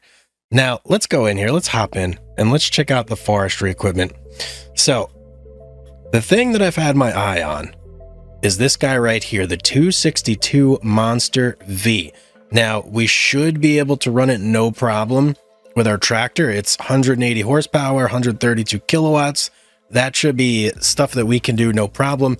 And then the other one is the road salter right here, the Brettel SG2000. So I was looking at these two, but then I remembered our tractor does not have a 3-point on the front. So we actually can't hook these up because these are front attaching tools. So yeah, I mean, it kind of stinks, but this is actually better, I believe, than this guy right here. Yeah, see, it's got a larger width that we can work with. And this guy, 10 meters. This is basically a spreader on steroids for salt. Yeah, pretty cool.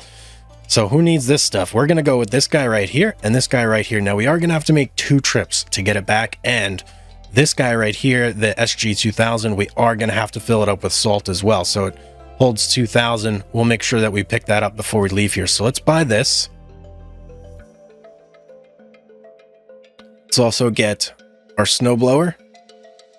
And we do want the hydraulic wing on it. Color, we're going to go with the most obnoxious and loud red we can find. Perfect.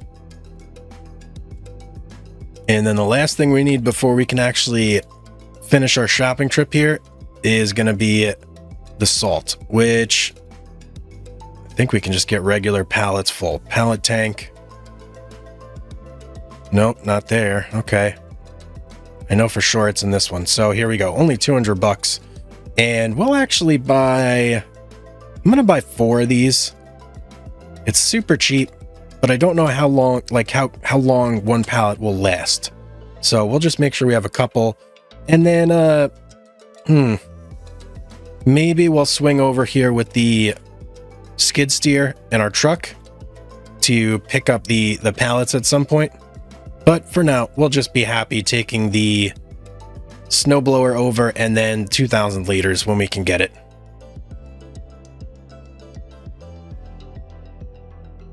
All right, now that we got this guy hooked up, I want to see how to control these hydraulic wings. Okay, there we go. So that's how you do, wait, that was only the left wing. How do we do the right wing? Why didn't that do both? Okay, that's a little odd. But hey, whatever. That works. So up and down do the one on the left side, and left and right do the one on the right side. That's why I was saying that. It's a little weird, but we'll pull them in for now, just for transport, and then lower it. Okay.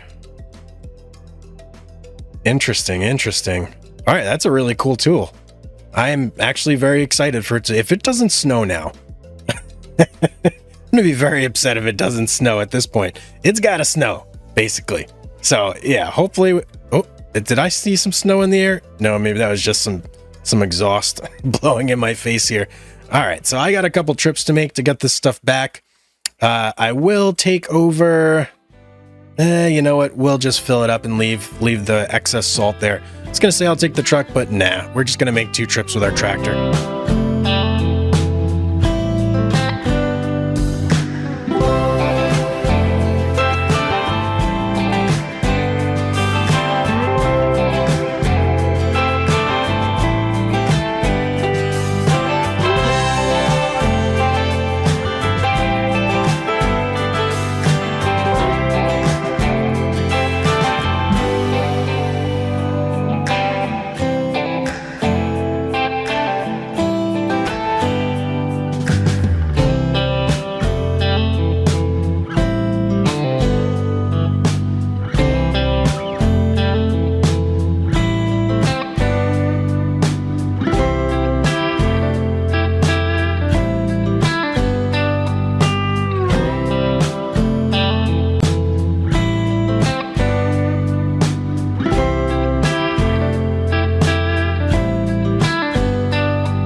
are back at the shop for trip number 2 here, and guys, I will say I'm starting to actually learn this map now, and the more I drive around in it, the more I like it. It's such a cool map.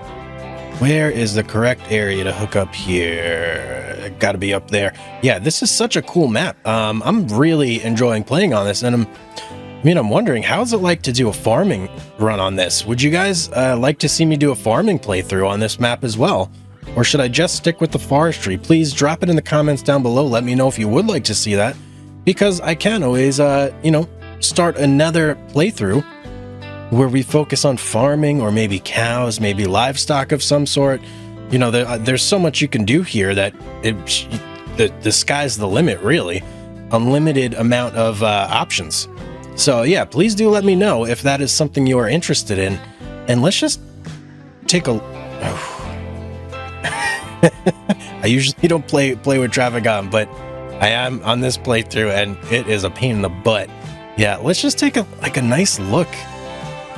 Look at all the detail. These houses are super cool. I love driving through the town square. There's the big church in there. That's kind of how I navigate now, is I look at that church and I kind of use that as like my one of my waypoints. So I know if, I got to make a left at the church to go here, or I got to make a right at the church to go there. So that's kind of been my go-to for navigation. And look at this big old cow pasture right here. That's super nice. Oh, a lot of details. You can tell that the map maker just put so much like effort and love into this map. Like, really, you can't sit down and make something like this if you really don't care about it. You really got to care. So I'm super grateful for them I'm super grateful to them for making a really awesome map for us to play on. So big shout out to you guys out there. Here's the church I was talking about, and it has this cool monument to World War II, I do believe, right up there.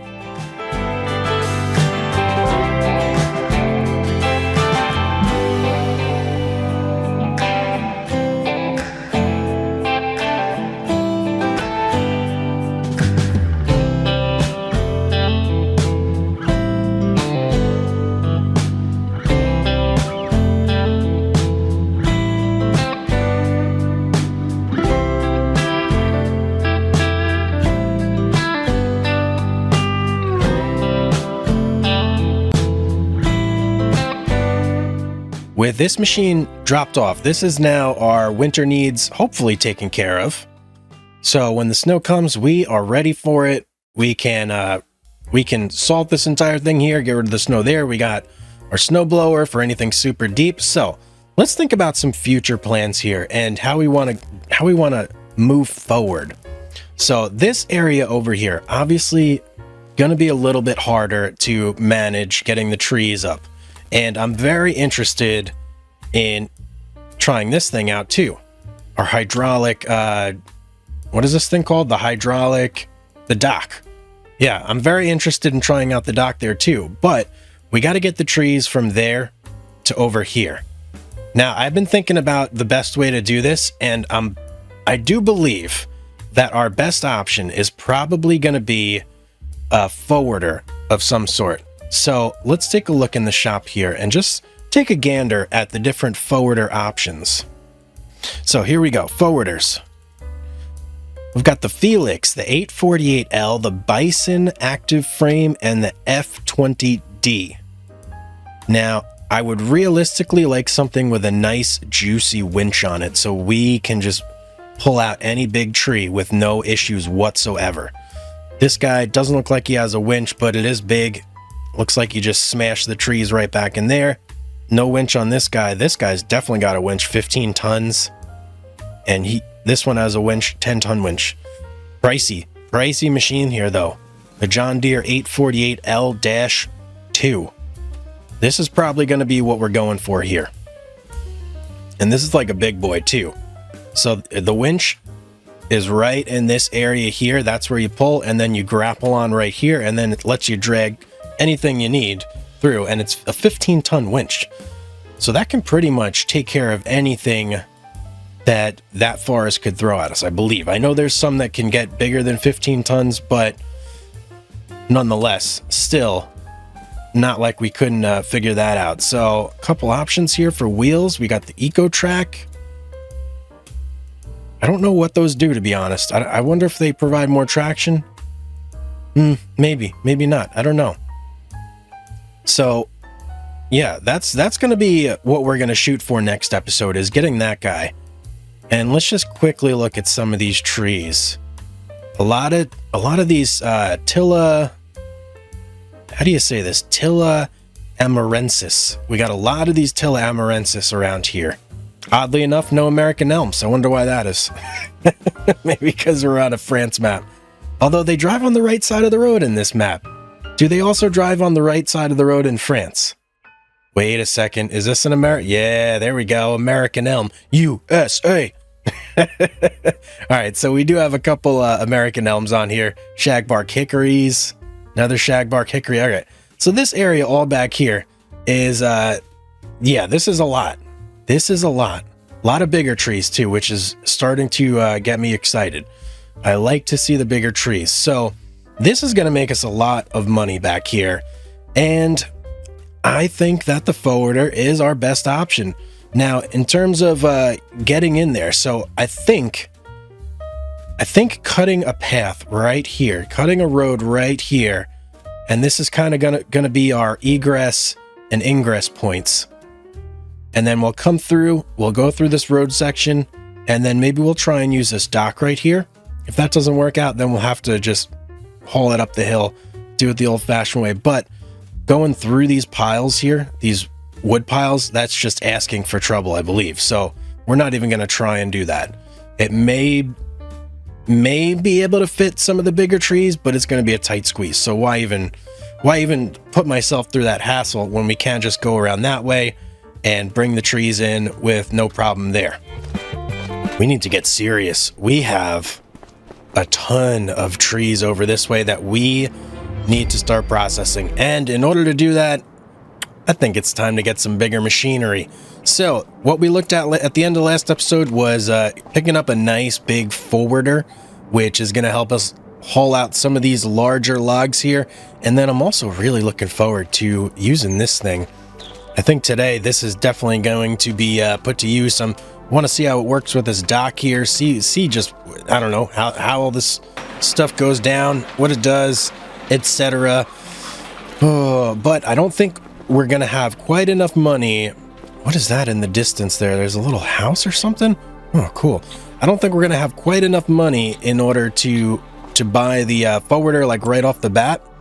If we look in the shop here, under forwarders, this is the guy we're looking for. We need $325,000.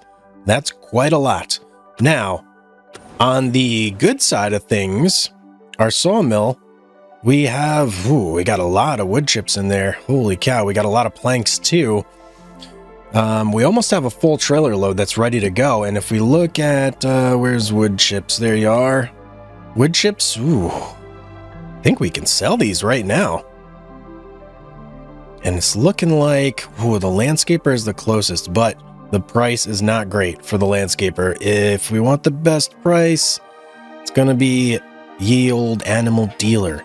I have no clue where that is, but it's almost the furthest one away. Now, the other thing I'm curious about, we have this like dump section over here, which has like a giant pile of wood chips. I don't know why, like what function that serves. Is it just there so that if you don't own the sawmill, you can sell wood chips to it? I'm not really sure. It's kind of a mystery to me at the moment. But if we go over and actually look at our wood chip storage here, you'll see we basically got a full truckload ready to go. We could fit a little bit more in there, but I don't think any more stuff is going to pop out here because our planks are completely filling it up. So first thing we're going to do, we are going to go and do a nice drop off, not pickup. Oh, and you know what? Got to unblock this bad boy. There we go. Now we can actually turn normally. Yeah, so we need to go and sell our wood chips. Let me get that marked animal dealer right there. And let's see, where are you? Ooh, all the way over there. That's not a place we have been to yet. That's kind of exciting, seeing a new area of the map. So far, I've really only been into the town, so cool. Okay, looks like we just take this highway all the way over there. All right, let's go do this.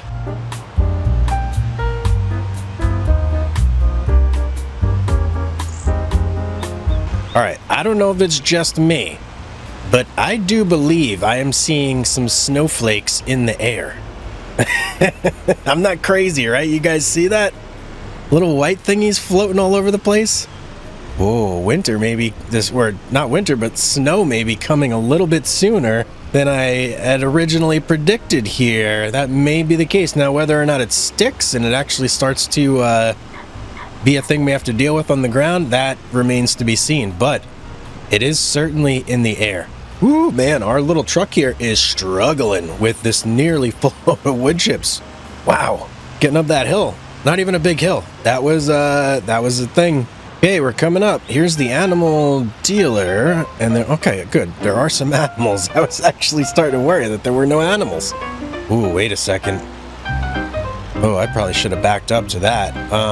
Okay. Well, can't even block our trailer. Okay. All right. Don't panic, everybody. We're fine. We're fine. Let's get it straight. Blocked.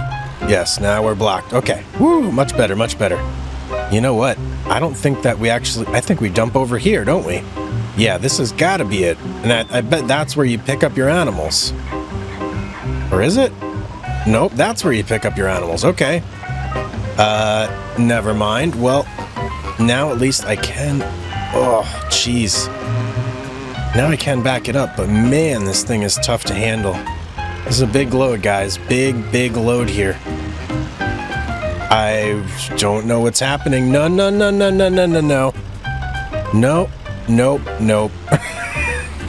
Let me get out of this guy's way. What was that all about? All right, forget it. We're not backing in.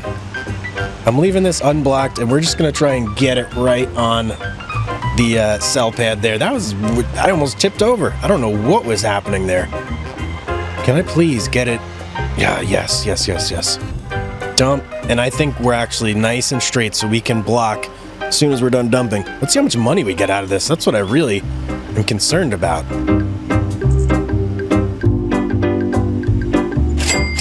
All right, not a bad little payday there. 44,207 off not even a full load of wood chips. That's actually pretty good, man. I don't know. Imagine if we sold an entire load of that. What would it be? 50,000? I bet it would be around 50 if I had to guess. All right, let's unblock now. And let's get home, man. One other thing, this dealership, even though it said it was far, it was not that far. It's a pretty easy trip to get over here, so yeah. Now I know where it is. Cool.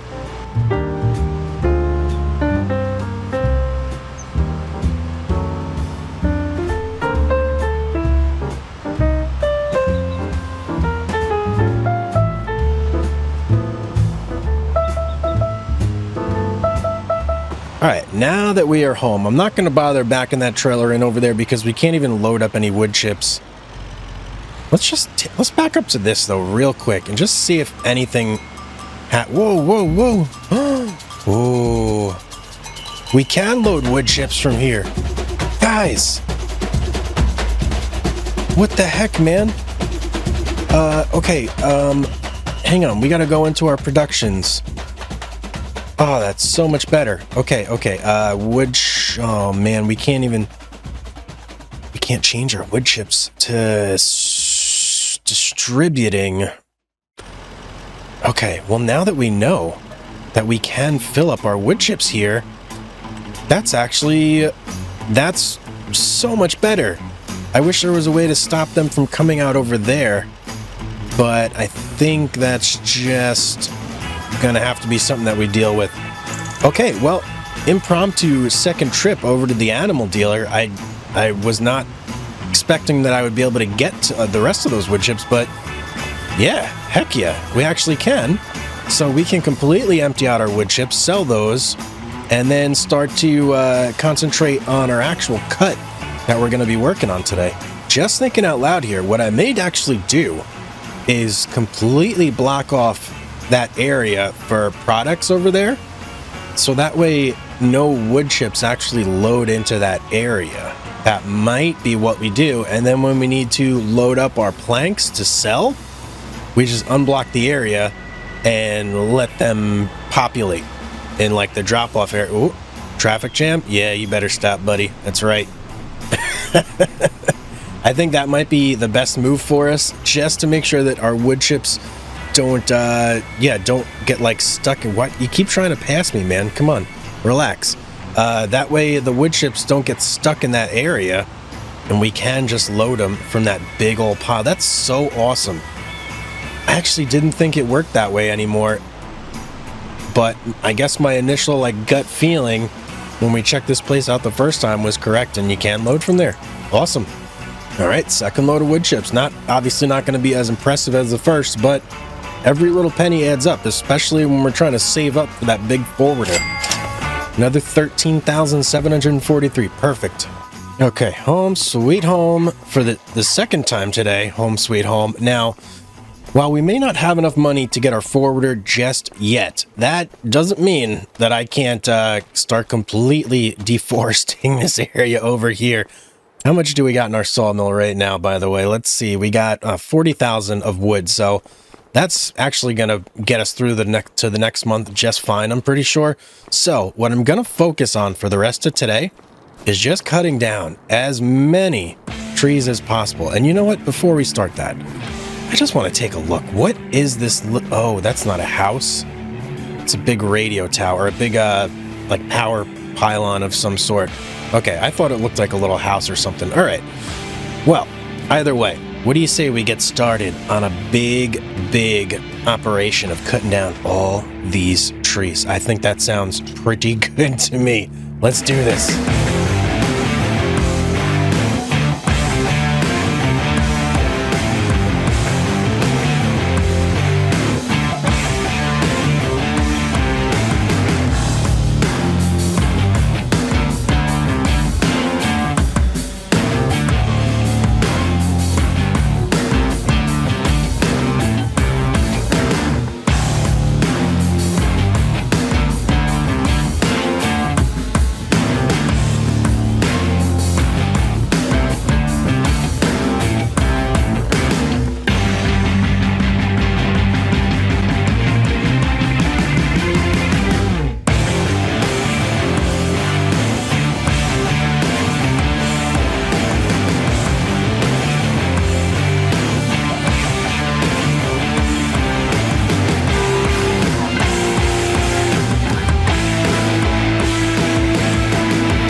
Progress update here. I have cut down a ton of trees. I started doing like just the trees closest to the logs here at the very end, and actually I came across a new tree that I don't think we've cut down before, called a golden rain. Beautiful. What a cool name. Now the main section that I really like focused on was way down on this side of the mill, and it was actually odd because there were some trees that it said I wasn't allowed to cut down for some reason, and I'm not really sure why. So not this one right here, although I didn't even try this one, but this Scotch pine right here, it's like I don't know, it's like protected or something. Can't cut this down. I could cut down everything around it, but not that guy. Let's see if I could cut this one down. I bet it'll let me. Yep, see, it'll let me cut down this one, no problem. But for whatever reason, that Scotch pine is special. Now, there are some trees that may look like they are still standing, but I promise you, this tree is cut along... Maybe I missed this one? Did I? Let's give it a quick chop just to see. Nope. Okay, yeah, some of them just keep standing. That will be taken care of once we have our forwarder with the winch. We'll just yank it out of here, no problem. And I was thinking what would be cool and would like really be useful here is if there were a more powerful yarder in the game. that we could actually haul these deciduous trees. Imagine if you just had like a giant tower yarder, like right up there or something, and you could just haul like a massive oak or a massive box elder or shagbark hickory. That would be kind of awesome. And you know, it would be nice to also see if they added a grapple yarder to the game instead of just like the regular, you know, like winch yarders where you have to like choke it and do that stuff. If you just had a grapple on your yarder where you could come through, grapple the trees, and then you know, yard them back. That would be kind of cool if they added that as well. Now, one thing I do want to try real quick before we put an end to the day, because there is no way I'm getting through this whole forest today. I was I thought maybe we could get a good chunk done, but this property is a lot bigger than I thought it was. So I want to give this guy a shot, and look, the snow has actually started to increase here quite a bit. Let's take a look at the weather forecast. Yep, snow basically until midnight. So I think that oh, and look, January and February, a lot of snow then. I think that we got our winter equipment perfect time. But before we go on to the next month, I actually want to give this guy a shot. Do we have a deer friend? Oh, let me sneak up. We're not here. Let's go nice and slow. Maybe let's approach from the back. Ooh, he's or she, I think it's a gal. No, come back. Oh. Just teleported through my trailer there. Okay. Don't even know where she went. Well, either way, I want to give this crane a shot and this dock a shot before tomorrow, so that way we know if this is like something that we can realistically use to fill up our sawmill, or if it's just like a fancy gimmick. Basically, let's check it out. Let me grab the winch. Actually, do we grab the winch or do we grab the cabot? Let's grab the skid steer and use that. We'll drive it over and just grab one of like the smaller logs with this guy. I see a Scotch pine that looks like it's a perfect contender for what we're trying to do here. Let me see if I can actually get it though. You know what we'll do? I'm gonna drag it back until it's flat. There we go. And then I'm gonna go around from the other side and kind of use that log pile as leverage to be able to scoop it in. Let's see if that works. I don't know if it's gonna actually. You never know what's gonna happen. Let's see. Yeah, didn't quite work as I had intended, but we actually were able to get a pretty good scoop there. Come on, man, give it to me. I think that'll be fine right there. Okay, cool. Let's try this thing out. I just gotta get a good lift here, clear that log pile, perfect. And then we're gonna stick it right on this dock here. See what oh, wait. Oh, that's not gonna work. Hang on. We gotta cut this down to size. Yeah, we do. Okay, I'm gonna stick it on there, and then I'm just gonna cut like whatever portion doesn't fit off the back end here. Yeah, that works. Okay. Let's hop through, grab our old chainerino. We'll even take off some of this stuff. We'll buck it up a little bit.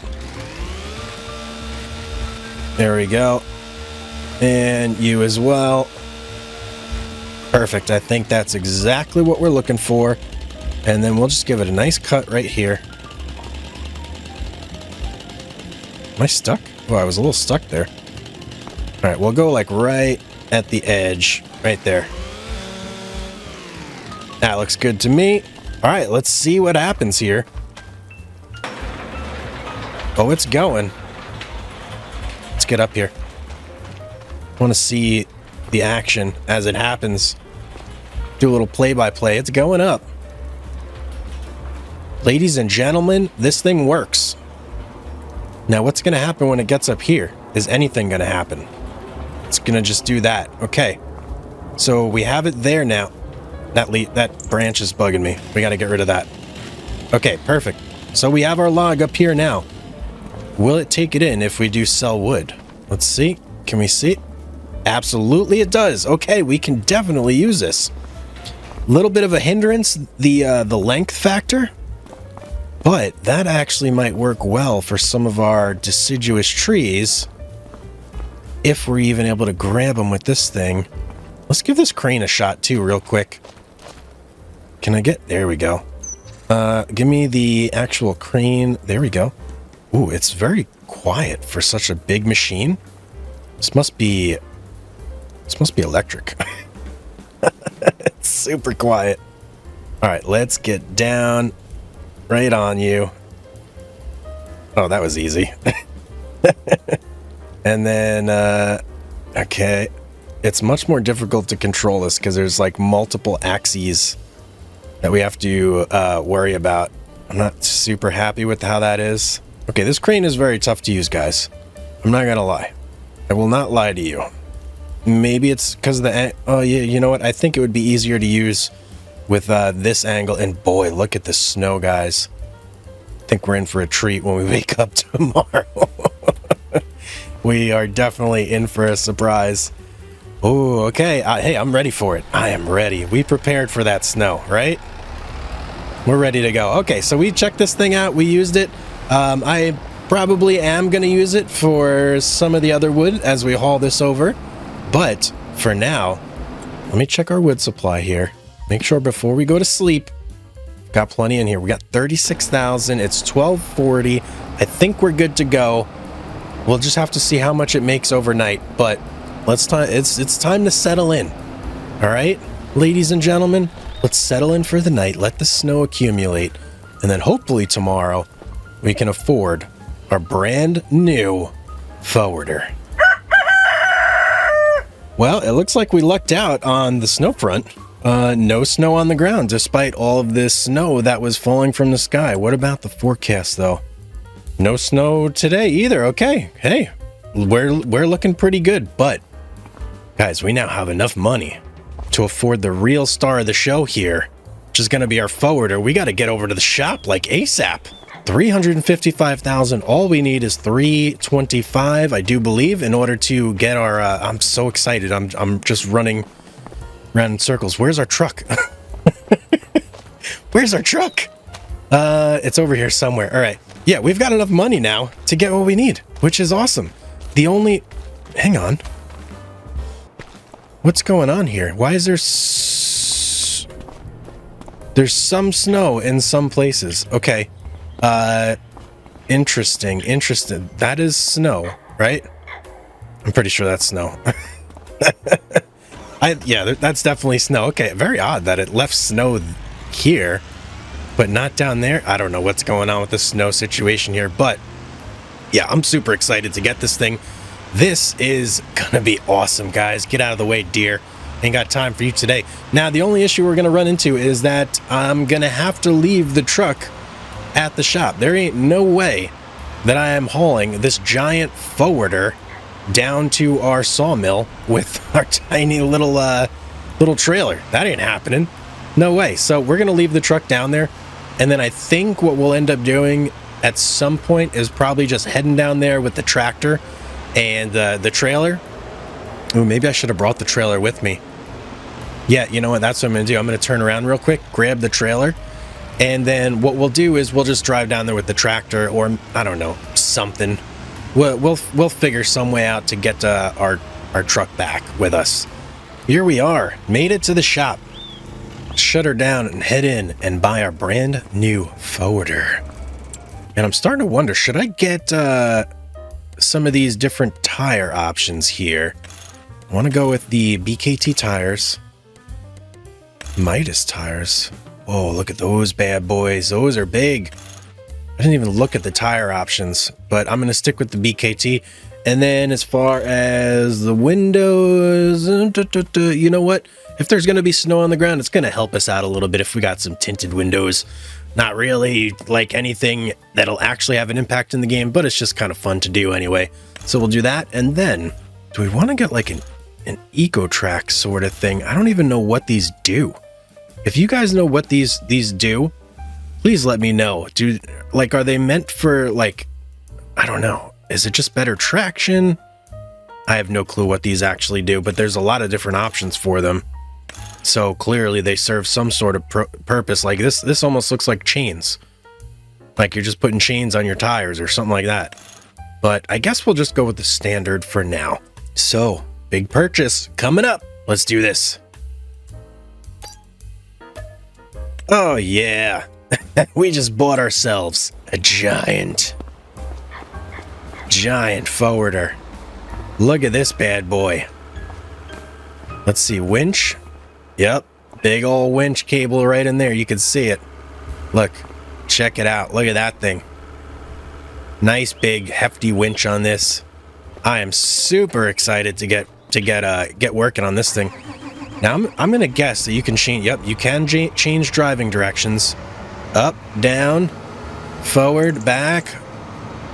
That's our shield in the back. And look, oh my goodness, look at the massive width of this grapple. I mean, can you even call that a grapple? I don't even know. But it's big, whatever it is. So, right now we're driving this way. That's actually perfect. That's exactly what we want. All right, let's get this back to the sawmill, and let's try it out. I want to get this thing going.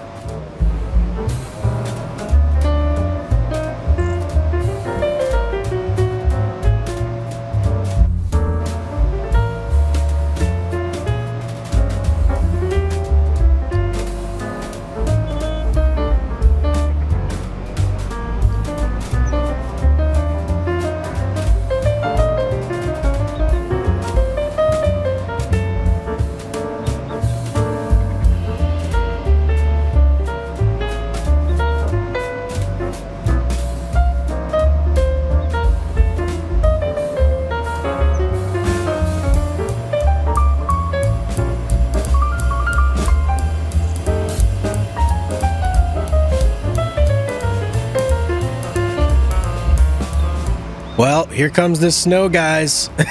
It's actually here. All right, we actually got snow on the ground. So we might be able to use a little bit of our forestry equipment here. And not forestry, but a little bit of our winter equipment here too. Wow, and they must have changed that in one of the updates, because it used to be that the snow would just like load in like very weirdly. You know what I mean? It would be like boom, boom, boom, boom, and it would be like just lines showing up on the ground. This, now it just seemed to kind of like appear. Very different, and it kind of caught me by surprise. Wait a second, I thought that there was not supposed to be any snow in the weather forecast, but I am seeing like little bits of flurry. So maybe our snow forecast wasn't as accurate as we may have wanted it to be. Well, okay, so we are going to get to test out our snowblower and a rock salter today too, which is pretty cool, but I want to give this guy a go. I want to see what this is all about. Now, first thing I want to try is actually going to be the dozer or the shield. You know what? Can this thing move snow? Oh. It does appear to be... No, okay. It doesn't. So I got excited there, but it actually doesn't appear to do that at all. Now, I just want to give like some trees a shove and just see how it like manhandles things. So let's give you... Oh my goodness. Oh, wow. Okay. The little tree, it definitely just like shoved that aside, no problem. Like it wasn't even there. Even this shagbark hickory, it's moving that no problem. It's not really until you get like a big old bunch that it starts having an issue. So I'm thinking, let's give this, I'm pretty sure that's a box elder there. Let's give that a pull. I'm going to swap the seat around. So we're driving this way now as forward. And we'll get out and use the winch and see what this is all about. You know what? Maybe I should have raised the, yeah, let's raise this up, open it up, so that way it's ready to receive. Give it to me. All right, let's get you on there. Let's suck it in. Oh, powerful winch. I love it. And that's not really where there's things falling back there. All right, let's do this. So now, if I back it, there we go. That's what I was looking for to happen there. And then let's spin this. So we're like right on there. There we go. Look at that. And then I'll winch in a little bit. Okay. Oh, okay. Lost our hold there a little bit. Uh-oh, that's not good. I don't know if I can actually get that tree again now. Well, either way, we're pulling it with the winch, so it doesn't really matter so much that we don't have a hold on it with the actual grapple. Oh, and it guys, no joke, it feels like there's just nothing on the back, like I'm driving with nothing attached to me. Now let's see if it gives us an issue coming through here. Not really. Just bounced our skid steer aside, no problem. Ooh, I think the snow though on this hill not helping things out at all. Let's get this in, and then I think what we're gonna do is we're gonna come through, do a little bit of snow management on that hill there and on this area up here, so that way we're clear and free of snow, and that's not going to be hindering us, at least for a little bit, hopefully.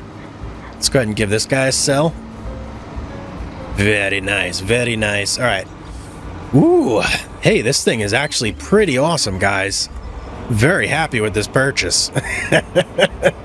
It moved that tree out of there like it was no problem. If we had used the winch on our little tractor here, yeah, forget it. We would have been driving at like 2 miles an hour that whole time. So let's move you there, and let's try out. Should we do the snowblower first or the rock salter? Let's do the rock salt first, because I think that only works if there's a little bit of snow on the ground, and I don't want to wait for too much to pile up, and it becomes a problem. You know what I mean? Whoa, whoa, whoa. We're slipping and sliding here, man. You see that? That's pretty awesome. The snow is having like an actual effect on us. All right, let's get in here.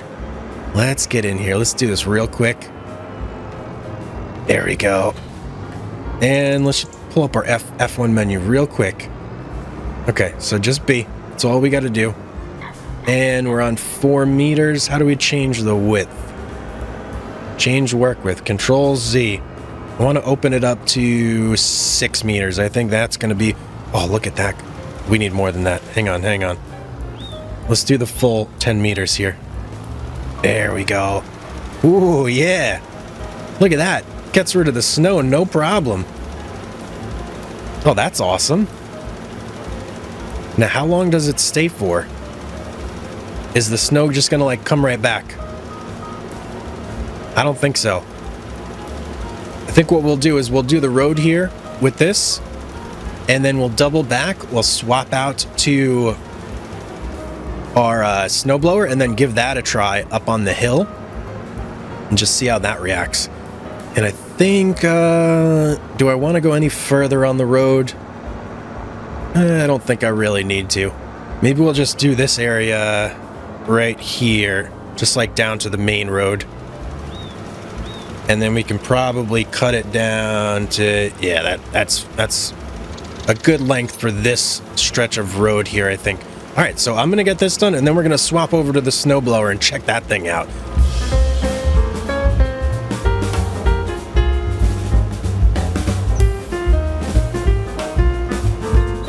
It does look like the snow is just, like maybe, I don't know, maybe the city manages the road because there ain't no snow on the actual road.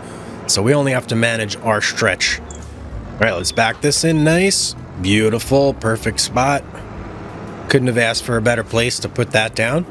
And let's get our snowblower. Ooh. Wrong angle. Sorry about that, guys. It was the snow. Wasn't me, it was the snow. And let's... Okay, I'm going to angle it off. No, we need this off to the left. Yeah, there we go. And then we want to shoot this like far. Let's go right there. Let's get our hydraulic wings out. Kind of weird how they work, but that's fine. And then we're just going to try and clear this whole area right here. So let's turn you on, lower you. Let's see how this thing works, if it works at all. Oh, yeah. That works beautifully. Missed a little bit right there, but I think that's fine. Look at that, shoots it out super far. Does it actually make a pile though? If I go here, oh yeah, it does seem to kind of kind of build up a little bit, but not really also. Cool. This thing's awesome, guys. Let's go all the way over here. It looks like it does miss a little bit, but I'm fine with that. Now if I reverse on it, nope, doesn't do anything, obviously. All right, I'm gonna go through. I'm gonna get rid of this snow right here.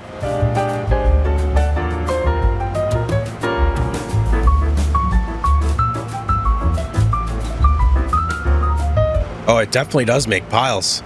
See that? It's making them right there. Yep, certainly does.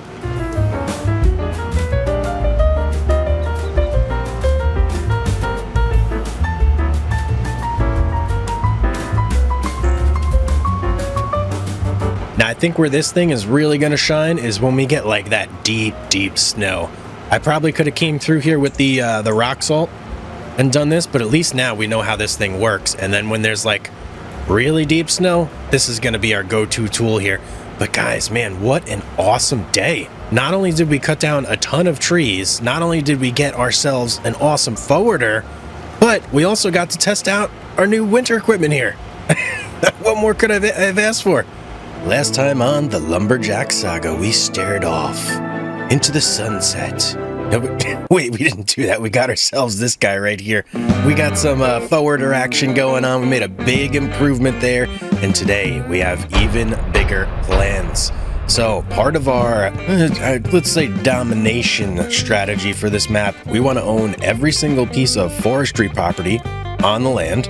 And we want to have 10 million bucks in the bank. So that's kind of our long-term end game goals. Now, in order to really do that, we're going to have to kick up production. We're going to have to get all sorts of things going. That's a big ask. I kind of did a little bit of math on the back of a napkin here. It's going to be about $3-4 million for us to really accomplish that. So that's going to mean a couple things. First off, we're going to need more than one sawmill going at a time, and we're going to need a whole bunch of productions in order to really get that sort of money flowing for us. So today, my plan is to get ourselves set up with our very first tier 2 production chain, which is going to be furniture. I want to get a carpentry set up right here, right next to our sawmill, and that's going to be what we're going to use to transform all of our planks and our planks long into the next tier of good, which we can then sell for even more money. So that is our goal for today. But first things first, I gotta get rid of some of this snow. This stuff just popped back in. Can't believe it. It's all over the place. And it looks deeper too. So we'll have to see if our rock salt can actually take care of that, or if we gotta just go through and snow blow everything, but I'm gonna get started on that. So let me hop into the old Tractorino here, which, we are gonna have to upgrade this thing at some point too. This Kubota is nice. I mean, we're not gonna get rid of this Kubota, obviously, we're gonna keep it.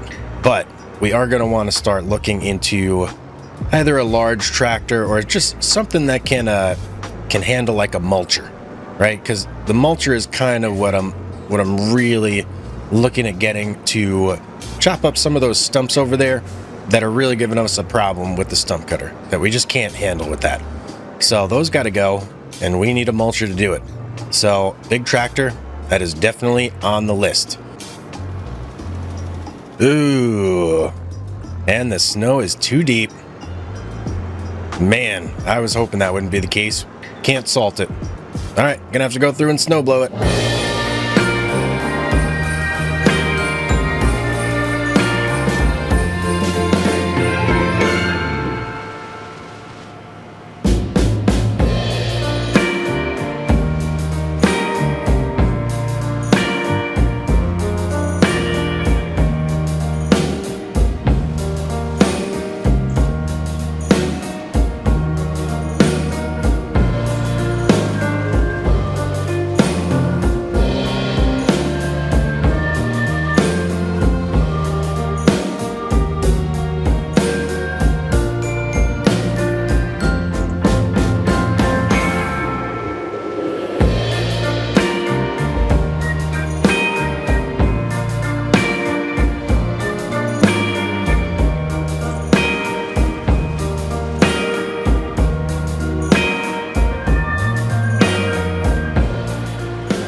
Okay, I think that'll certainly do for now. Didn't get every single flake of snow that's in the way, but we got most of them, so pretty happy with that. Now, I'm going to go put this guy back because our next order of business is we have to keep loading logs in. Imagine that, our sawmill needs wood. Ooh, hang on. Missed this little strip here. Might as well do this on the way while we chat. Yeah, we got to load, we got more wood that we have to load in, and, oh, I forgot to turn it on. Whoops. And also, we are going to now need to start stockpiling our planks and planks long. We're no longer going to be able to just sell those because our carpentry station is going to need them in order to produce the goods that it's going to be producing. That's basically the resource it wants. So, it kind of leads us to a little bit of a problem though, because we need the money from the planks and the planks long in order to afford the carpentry, but we need the stuff in the carpentry in order for the carpentry to make money. Well, I guess we're just going to have to keep everything on selling for now until we build up enough to afford the carpentry station, and then we'll have to switch everything over. Kind of not great, because I was hoping to get a little bit of a stockpile going before then, but, you know, it is what it is, right? What are you going to do? And then the other thing is, you know, let's look. We got a whole bunch of wood chips, I do believe. So we got to see, when is wood chip selling season? Right now. Hello. Do we actually have a lot of wood chips though? I might be wrong about that. We're gonna have to take a look here. Okay, we've got a pretty decent amount. We've got 9,200 liters, which we can pick up and go do a run with, and that'll give us a little bit of cash on the side. So let's go ahead and do that before we start loading up our trees here. And yeah, then we'll get to work. This is what I would call a sloppy road.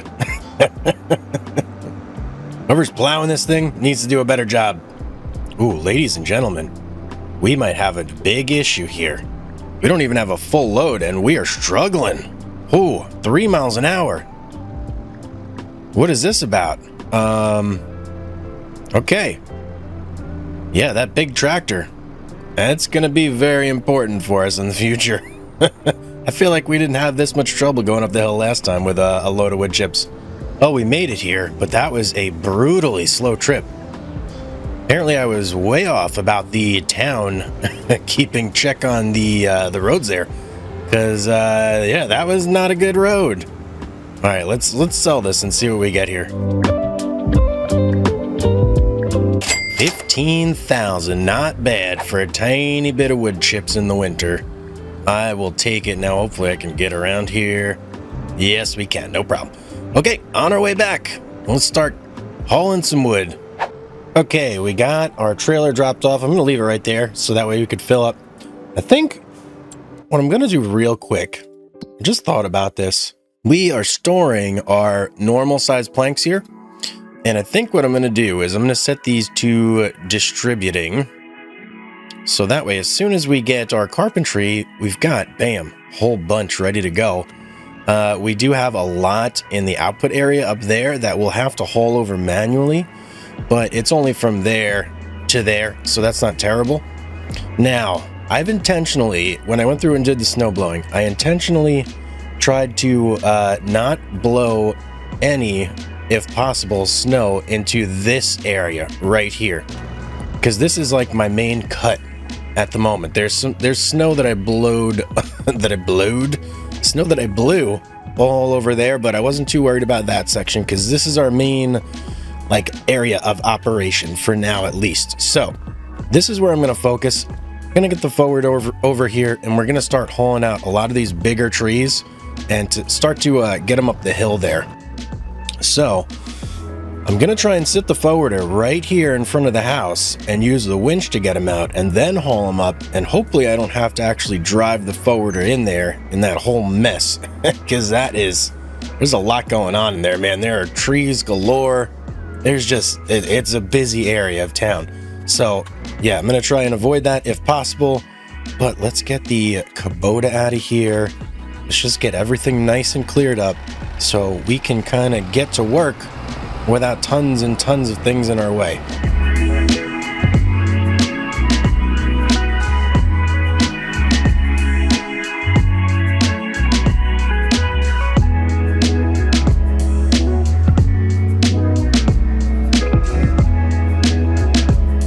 Alright, what do we want first?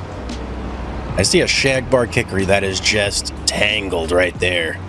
Let's see if we can grab that one first, kind of get it out of the way, so that way it's not impeding the flow of traffic of all the other trees. Now I am going to have to kind of winch it from, guessing like maybe, no, let's try and go under. Let's get it from right there. See if we give it a good tug. Keep going. Perfect. It's going right out. No problem at all. Let's keep an eye on it though. Make sure things go smoothly here. Looks like we may get some bonus logs as well. That's pretty nice. Can we get you two? And how about you? Oh yeah, we can. Look at that. 3 for 1 special here. Let's get this up the hill. Okay, there we go. I don't know if I want to go this way, but thinking this is just where we're gonna go. Hopefully it works out. Let's see.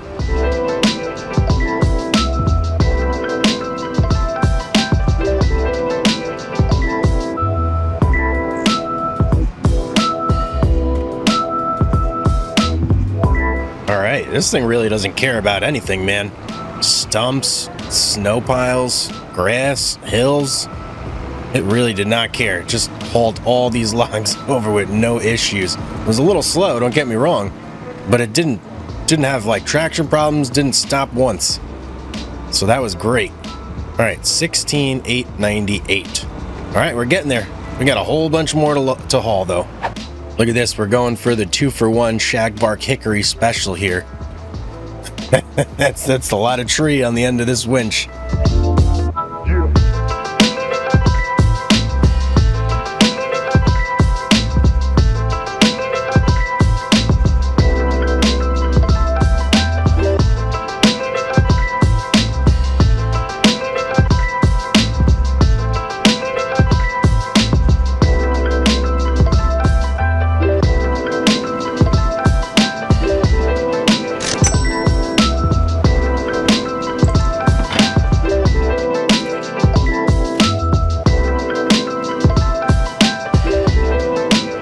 This guy's the absolute beastliness. This thing it's incredible to me. I think I can get all 3 of these box elders. This is bananas. This is beyond me. Can't believe this is happening right now. If I could just get those 3 trunks close enough. Oh yeah, we can. Yeah, we can. All right, let's do this. I want to try and rig them up a little bit better. So we'll go middle, left, and then right. Oh, boys. We actually gonna do this? And we got a shagbark hickory coming up the back end from downtown. This is absolute lunacy. Let me make sure these are in real tight. Yep, okay, we got him. Let's go. Oh, she's struggling, but we're moving. We are moving. We got a shagbark hickory and 3 box elders. How ridiculous. This just shows you the power of the forwarder. Okay? I'm feeling a little stuck on something, but we're still moving. We are still moving. I think it's just the sheer girth of the load we're carrying. Girth. Why would I choose that word? Girth. Yes. We're going with it, okay? Oh yeah, look. Are we gonna get stuck in there, or is it just gonna crunch everything together? Nope, we're powering through. Come on, man. We can do this. We got this. Alright, so these piles of wood here. Can I get rid of these things? Nope, they gotta stay.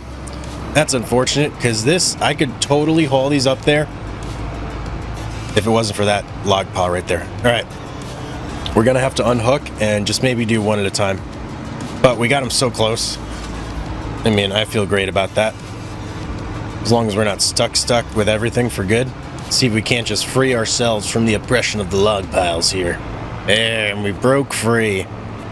Finally. I mean, we feel like we still have two of the three trees coming with us up here. I'm wondering, how far down this hill is the sell point? Let's check that out. Because right here, this is a sell point. We've sold logs right there. Okay, so not that close. We got to keep getting this up the hill.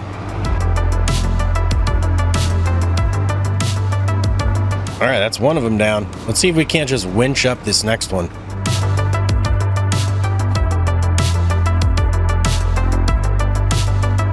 That's working beautifully. We can just winch this guy over. Hey, look at that. Look at that. That was much easier. Can we do it with the next one? We are winching from downtown here. This is a long winch. Oh, the dream would be it just goes right over that pile of wood. How we doing? Our truck's not moving at all. Oh, now it is. Yep, okay. Alright, the angle was no good there. So we gotta back it down. And I think that should be good. Let's go.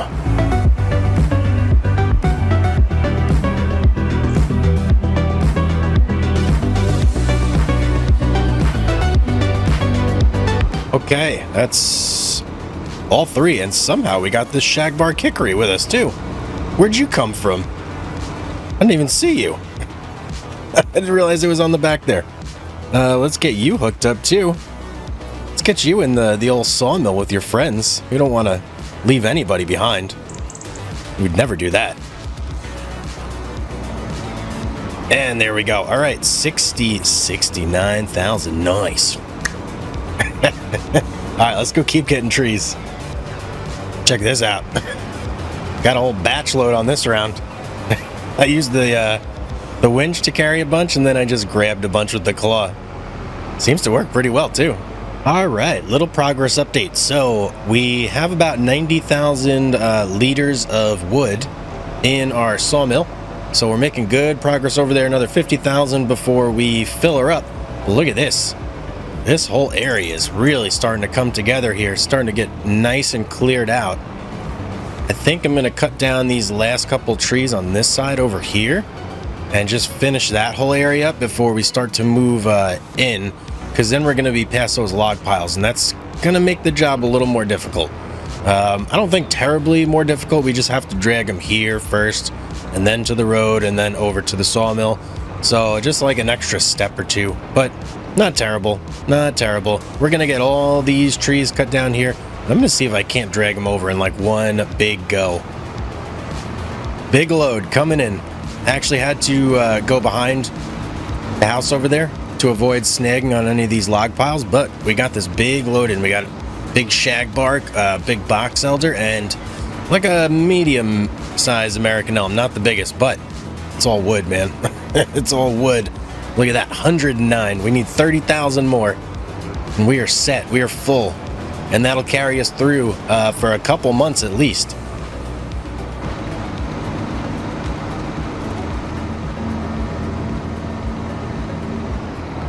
All right, that load, that pretty much maxes us out. I know 130 isn't completely full, but if I grab any more big trees, they're not going to fit in here. So that, for all intents and purposes, has now maxed us out. So we can go ahead now and yeah, let this operation run for a month or two. Get a good stockpile built up of money, and then we should be able to get our carpentry building over here. Now we may have to do a little bit of cleanup just to get this area prepped out, but let's make sure we have enough money first, and then we'll go ahead and worry about that. Plus, it does not help in the slightest having all this snow and junk on the ground over here kind of getting in the way of us. So let's go ahead and pass a couple months, let this sawmill do its job, and then we'll see where we're at.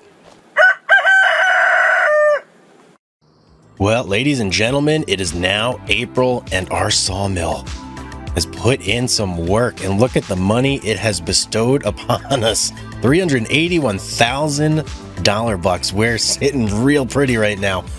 So we have enough to officially afford our carpentry, but before we can do that, we got to go through here and just get rid of a whole bunch of this junk that's sitting around in this area. My plan is to basically seat the carpentry building right here against the railroad. We're gonna have the inputs right here, essentially the outputs on the other side. So we have to get rid of all these branches, all these trees. Probably gonna go through, do a little bit of mowing here, maybe. I don't know. We'll see. I don't know if I necessarily have to mow, but the trees, they definitely got to go. We got to get them out of the way into our sawmill, and you know, especially into our sawmill, because if we look at the wood sitch here, we burned through almost every ounce of wood that we had in here. We have very little left. Planks, we got a nice stockpile of planks though, and the planks along, they're also starting to accumulate as well. I went ahead and switched those real quick over to distributing. And look at the wood chips, 27,000 liters of wood chips. You kidding me? We're rich. We got lots and lots going on. Now, the prefab walls and the wood beams, we're going to keep those set to selling at all times, because there's no other purpose for them aside from selling them. So yeah, they're going to keep set on selling, and these two we're going to start stockpiling into our carpentry. So I'm going to grab the winch on our tractor and just start dragging these smaller logs out of here and over into our sawmill there. And then that's going to free us up to place down our carpentry building.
Okay, we got pretty much everything cleared up now.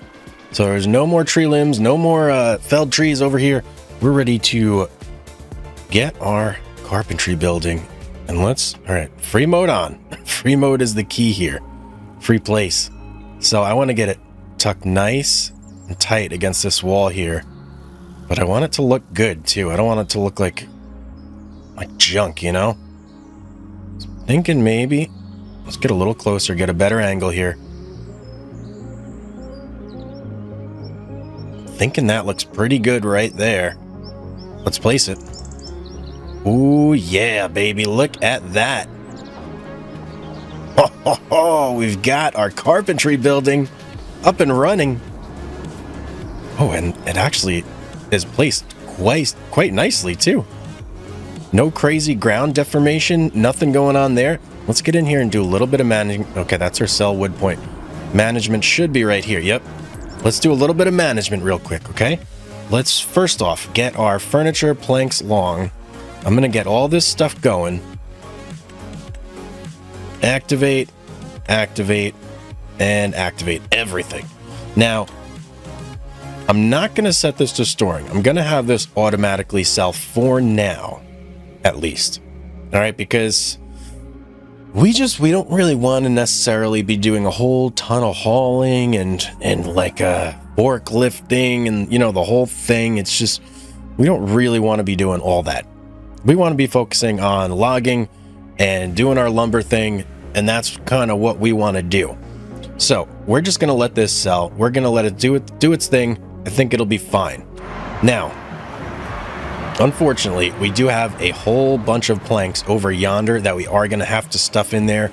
And I'm thinking that our best course of action here might be to do a little bit of paving and kind of get a more even and easier to work on ground here.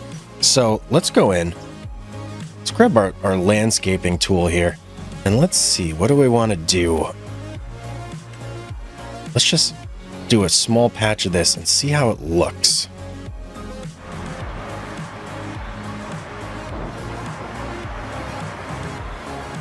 Yeah, you know what? I kind of like the look of that. That looks pretty good. I'm going to go with that right there. And I'm basically going to do almost this whole area right here. Make kind of like a big asphalted area right in front of this carpentry building right here. So that way we have a nice area to work with. We can store things there. It'll be like a parking lot, essentially. A big parking lot for our sawmill where we could put things, store things, kind of like in season 1, how we made that whole yard area. That's what this is going to be for us, essentially. So what shape do we have here? Let's get this going a little bit bigger. Man, I wish I could rotate that shape. Can't do it though. Yep, can't do it. Kind of a pain. All right, and let's get to doing a little bit of painting here. Just a little bit. Want to do some nice brush strokes. There's no mistakes, just happy accidents, right? My hero, Bob Ross, he always used to say that. No mistakes, just some happy little accidents. And we're going to go all through here. Just get this looking real nice. Oh, yeah. Look at that. Look at that. Maybe a little bit of spots we could have done better on, but I'm feeling good about that right there. Yep. And then what I may do is switch to this guy. We can get some softer edges going.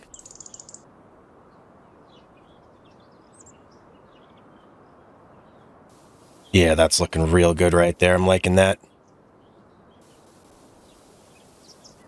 We'll even go through our house area right here. Look at that. Absolutely beautiful. What do you guys think? You liking that as much as me? Maybe this spot right here will do a little bit better, because that's our pickup area right there, in case we need to do any pickups. Oh yeah, I'm liking that. Now we got to go through though and do a little bit of smoothing, because I definitely see some areas that I'm not happy about. Sure, you guys can see them too. Let's change the intensity here. Like right there. That's one I really want to get out. Okay. It's looking pretty good.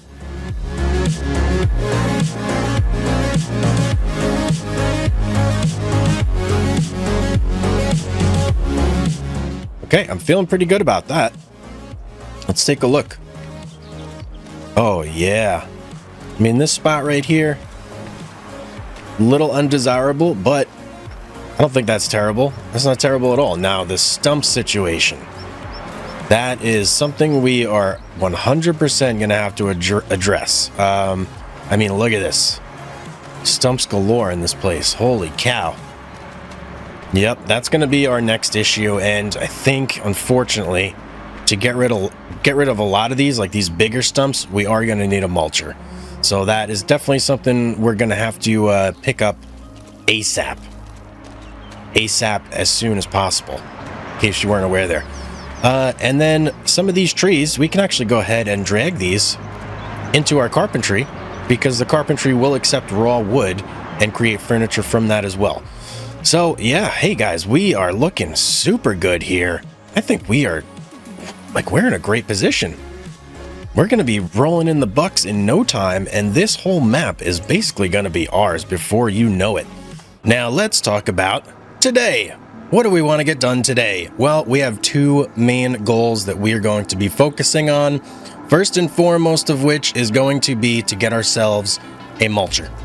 Yes, we need a mulcher very badly, because our property, where we cemented out completely last time, is just littered with stumps and all sorts of debris and nonsense that we got to get rid of. And the only way we're really going to be able to do that is with a mulcher.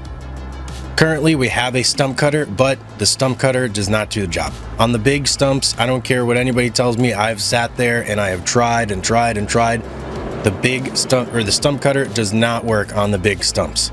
So we have to get this mulcher in order to rid ourselves, finally, once and for all, of our big stump problem. Now, there is something to consider, though. We have a tractor, this Kubota right here, which is, let's just say it's not the most powerful tractor in the world. And the mulcher is quite power hungry. So I am not sure exactly if it's going to be able to power the mulcher, if it's going to be able to move with the mulcher attached. So that's going to be something we're just going to have to play by ear and see what happens as it comes. Now, big goal number 2. What else do we need? Well, I plan on today getting ourselves a much needed quality of life feature, and that's going to be the yarder. Yes, and I'm talking about the big yarder, right? The Kohler, the big one. You guys know which one I'm talking about. It runs itself. It has its own generator. Doesn't need any tractor attached to it to run. So that's what we're looking for today. And that's just going to help ease log collection from our cut that's across the street from our sawmill and our carpentry station. If you saw last episode, you saw we may have struggled a little bit hauling a couple trees between all those wood piles. So the hope is that the yarder will be able to lift up anything high enough to the point where it'll just clear those log piles completely, and we won't have to worry about it a whole lot. So that's the hope, and we're going to experiment with that a little bit. But first thing we got to do really is I got to get this tractor back to the farm, and then I have a ton of wood chips, and I want to do a big wood chip delivery. Now we got to be careful here. I don't want to have a repeat of what happened last time, where this thing was kind of flying all over the place. So I'm thinking, let's get it right there, and then that should be good. The tailgate is kind of going to be in a weird position, but let's see if I strap everything, if it's going to just hold the tractor on there nicely. It should. So if I get in the tractor, yeah, you see I can't even drive the tractor at all. So that's how I know that it's secured on there. And now it's just going to be the lift gate, which we'll leave it down partially like that, and then we can finally get everything back. We can have our truck, our trailer, and our tractor all in one. Good to go. So those are our plans for today. That's what we're going to be doing. I'm going to use the truck, which is why we had to do this, to haul all our wood chips. If you saw last episode, or maybe 2 episodes ago, I don't know, I can't remember at this point, but we had a little bit of a problem hauling our trailer with the wood chips in the tractor. So I remembered I hauled the trailer with our truck the first time. And that was actually the whole reason we got that trailer, was because it had the dual axle setup, could support its own weight, and we could use the truck to haul. So yeah, going forward, that's going to be what we're going to continue to do. We are going to use the truck as we intended to. Whoa, whoa, whoa. My driving skills today are a little bit rusty, huh? Another thing I'm super happy about, bit of a channel announcement here. We now have an official Discord. That's right, one of the channel members, T-Slim, put a ton of work in And we got this set up, and it is a masterpiece, guys. If you have any suggestions, you want to chit chat, you want to hang out with me, you want to hang out with the other community members that enjoy these videos and frequent the channel, then come on, join the Discord. I'm going to have a Discord invite in the video description down below, and it's also going to be on the main channel page as well. So look for it there and come hang out. All right, we've got everything back here. Just got to unload this tractor real quick over here, and then we can get started on our wood chip run. All right, let's take a look here and see exactly what we got going on wood chip wise. I have a feeling that there is quite a lot in here, probably around 30,000 or so. Let's see. Let's start filling. Oh yeah, 27,751 liters. I don't think it'll quite fill up our trailer here, but it's going to be close. That's quite a bit.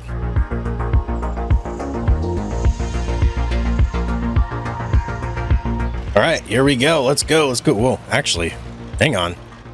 Getting ahead of ourselves here. We got to look and see where exactly we got to go to sell this stuff. All right, here's the old wood chips. 65 Castle Nod. We ain't going there. No, thank you. Ooh, Souffle Agriculture. We got a new contender here for our wood chip drop-offs. So far, we've only been to the animal dealer. Now we're gonna get to go to Souffle Agriculture. Let's tag it. Oh, is it right? Did I tag it? Okay. Looks like it's in the same exact location as the animal dealer.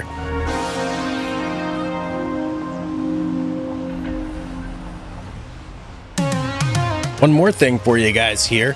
If you can't get enough of the Lumberjack Saga and you're loving it, I do also do live streams where I have a completely separate playthrough on a different map, and I basically do lumberjacking. So if you enjoy this type of gameplay and you want to just come hang out for 5 hours, I would be more than happy to have you stop by, check out the live stream. We have a ton of fun there. We got a cast and a crew that kind of hangs out all day. So stop on in, check it out, have a good time.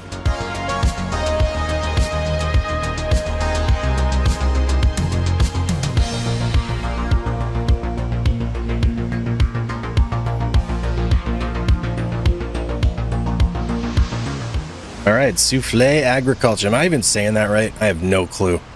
I'm pretty sure I'm saying it right. We'll find out here in a second. But it is not peak. Whoa, I can dump right there? Okay, good to know. It is not peak wood chip season, but I should still get a pretty decent chunk of money out of this. The hope is that it's enough to afford our mulcher and our yarder. Probably not, though. It's probably going to be one or the other. We're going to have to make a decision here coming up. All right, 23,908. Clearly not enough for both, but that's okay. We have other ways of making money. Oh, is this a weight? I do believe it is. Let's see what we're weighing in here as. 100 or 12. Okay, I was about to say 126,000, 12,648. Interesting. Okay, now we know our weight. All right, let's get back, and I'm thinking that the first order of business is probably going to be the mulcher. I feel like that's our more immediate need, just to clear out some of that area that's really got a lot of undergrowth and stumps and brushery and all that nonsense. So that's going to be our first purchase, and then we'll work from there. All right, let's hop into our tractor and head on down to the shop and get our mulcher, shall we? You know, this is another thing we got to take care of here. We have a lot of planks that we are going to have to manually run over to our carpentry, so that's another thing we are going to have to take care of today. All right, here we are. Favorite spot in the game. 100%. That's our shop. We love it here. Let's hop in here. Let's get our mulcher. 89,500. Oh, geez. Just look at those requirements. So 360 horsepower. I think our Kubota has 200 something. Not nowhere near what we actually need in order to efficiently or like actually use this thing, but I think it'll still turn it on. At least that's the hope. It just won't be able to like move around with it, and we'll find that out real quick actually, because we're gonna hook up to it right here and just verify if we can indeed turn this thing on. I'm really hoping we can. This could put a big dent in our plans here. Oh, well, that is a killer. It's a killer. Okay. Well, let's bring it back anyway. I mean, we needed it, so it's not as if this thing is going to go to waste. We just can't use it just... Whoa. Okay. Okay. We can't use it right now, but we will use it in the future. I promise you that. But it looks like we're going to have to get... yeah, we're going to have to get a much more powerful tractor to use this. Probably... Man... Maybe one of the 8 series John Deeres. I think that those have some pretty good power there. So it's, yeah, we got a lot of money to make though before we can do that. So we are going to go ahead and stick with our original plan though. We're going to get this and we're going to get a yarder today. And that's going to be our 2 main purchases. And then next episode, we're going to have to focus big time. And I mean big time. We're going to have to focus on, oh, sorry people, get out of the road, get out of the road. They just don't even care, do they? Yeah, we're going to have to focus big time. Whoa, whoa, whoa. Went right through that. Don't tell me I'm so... Okay, good. Yeah, we're going to have to focus big time on getting a much bigger tractor. It's going to have to be a priority.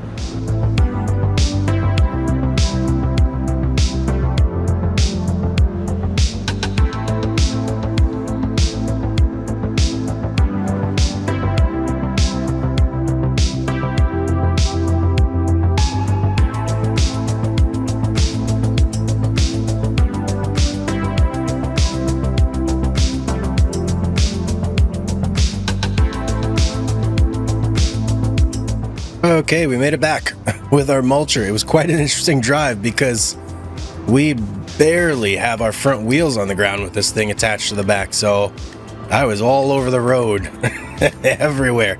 We're gonna park it right here next to our winter gear, and we'll get some use out of this thing soon enough here, but not right now. All right, what we really need to do now is start getting some of those planks from over there to over here so that we can really start getting some production for our furniture going. Now we do have a pallet fork, which is good. I was actually just like, uh-oh, do we have a pallet fork? Yes, we do. Luckily, I have too many different games going at the same time. I'm starting to get things confused. So here's what we're going to do. We are going to get our truck over there, start getting that loaded up with some pallets, and then yeah, we'll have to start cutting down some trees after that, get the momentum building again, because we are really running low on wood over here. Look at all those planks, man. Ooh, we got a lot to haul. I hope it's not going to make me do all of them, because these are set to distributing, so I'm really hoping that it actually distributes them. This is also our only means of transporting pallets, so we're going to have to try and get as many on the back of this truck as we can. Probably going to have to do more than one trip. All right, we got our truck set up. We got our Kubota over here ready to receive some pallets. Let's get started, shall we?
I don't know if it took those planks or not. It says we're full of planks here, so it took them from here. What a great time for them to take them when I'm trying to unload planks. All right, It is what it is. I gotta get all these off of here now, and I think what I'm gonna do is it was so weird because I was wondering when I drove the truck over here, like, why isn't it taking the planks? Yeah, that's why. At least I think that's why. I'm hoping that you can actually load the planks in here.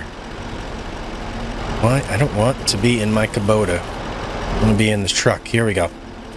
Plan is just gonna pull forward. And hopefully they all... okay. Kinda. Right?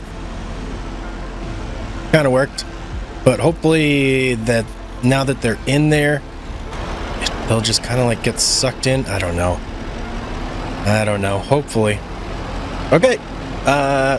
Yeah, maybe not the best looking job there, but all our planks are now in the area over here where they can then be sucked in to our carpentry and start making some more useful stuff for us. So now we need to begin getting more wood in order to be able to get our yarder.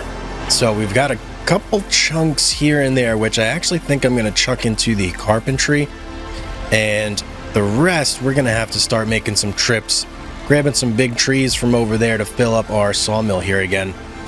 So that's that's a big tall order. It took a long time to fill this thing up last time. These magical deer. What is happening around this place? Things are getting a little spooky. Alright, I think I'm just going to use the Kubota to kind of wrestle some of those trees. I'm telling you, this place is haunted, guys. I don't know what's happening around here. And I am... Can I get out? Nope. Okay. Things are going great right now. Hey, let me move this over a little bit. We're going to use the Kubota and just get some of those trees into our carpentry. The carpentry does not need a ton of trees in it. So really just these small couple trees right here, I think those will do just fine to get the job done. Okay, that's pretty much all of the local trees. A couple small branches here and there I can chuck in there as well, but that should be a good start for the carpentry at least. Let's take a look, see how much we got in there exactly. 3,500 liters of wood. Okay, not bad. Not bad. And I see... Hello. Well, how did I overlook you? You made it through the whole winter without anybody coming to check on you. I'm pretty sure all these I can't even touch. Right? Yep, can't touch them. Although, guys, I did discover something quite amazing. You can buy this land back here. So if I do want to get this, it is buyable, and it does basically the entire edge of the map for a measly $920,000. It's a big buy. Now, realistically, the next two purchases we're going to be making probably going to be 122 and 121. Now, they're not cheap, especially 122, but it does have a lot of trees. I mean, look, here was the area we bought. Look at 121. That's basically more than twice as much on that entire piece of land. So yeah, that's going to be our next purchase, but we're a little ways away from that still. I do believe that we should go ahead and drag this tree over there, shouldn't we? Put it in our sawmill. That's probably our best course of action here. And you know what's cool? I just noticed this. You can tell all the trees that are cut down because the leaves are dead. Like, see that guy right there? Those three big guys that are still upright? Yeah, they're all cut down. And you can even see, like, further in the distance over there, there's a whole bunch too. So that's pretty nice. It's going to make it a lot easier when it comes to, like, identifying what I need to haul, what I need to leave. Oh, yikes. Well, this may be why I didn't haul this. She's caught up there somewhere. We're going to have to figure out where it's caught. We're going to have to do a little bit of climbing, guys.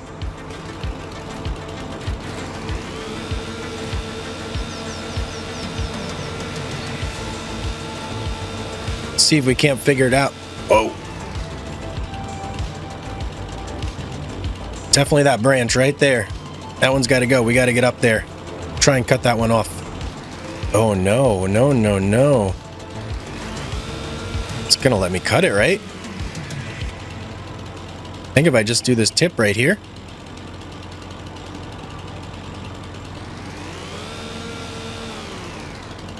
I'm gonna cut this tip off right here. No, no, no, why? Man, that's a big fail right there. Alright, we can't cut it out. This is an issue. I'm gonna have to just try and yank it out again. I'm hoping that maybe if I choke it up there and try and pull to get some leverage on the top, it might pull it free. Let's see. Hey, there we go. Man, it's great when a plan works out like that, isn't it? Okay, this should be the first of many trees in today.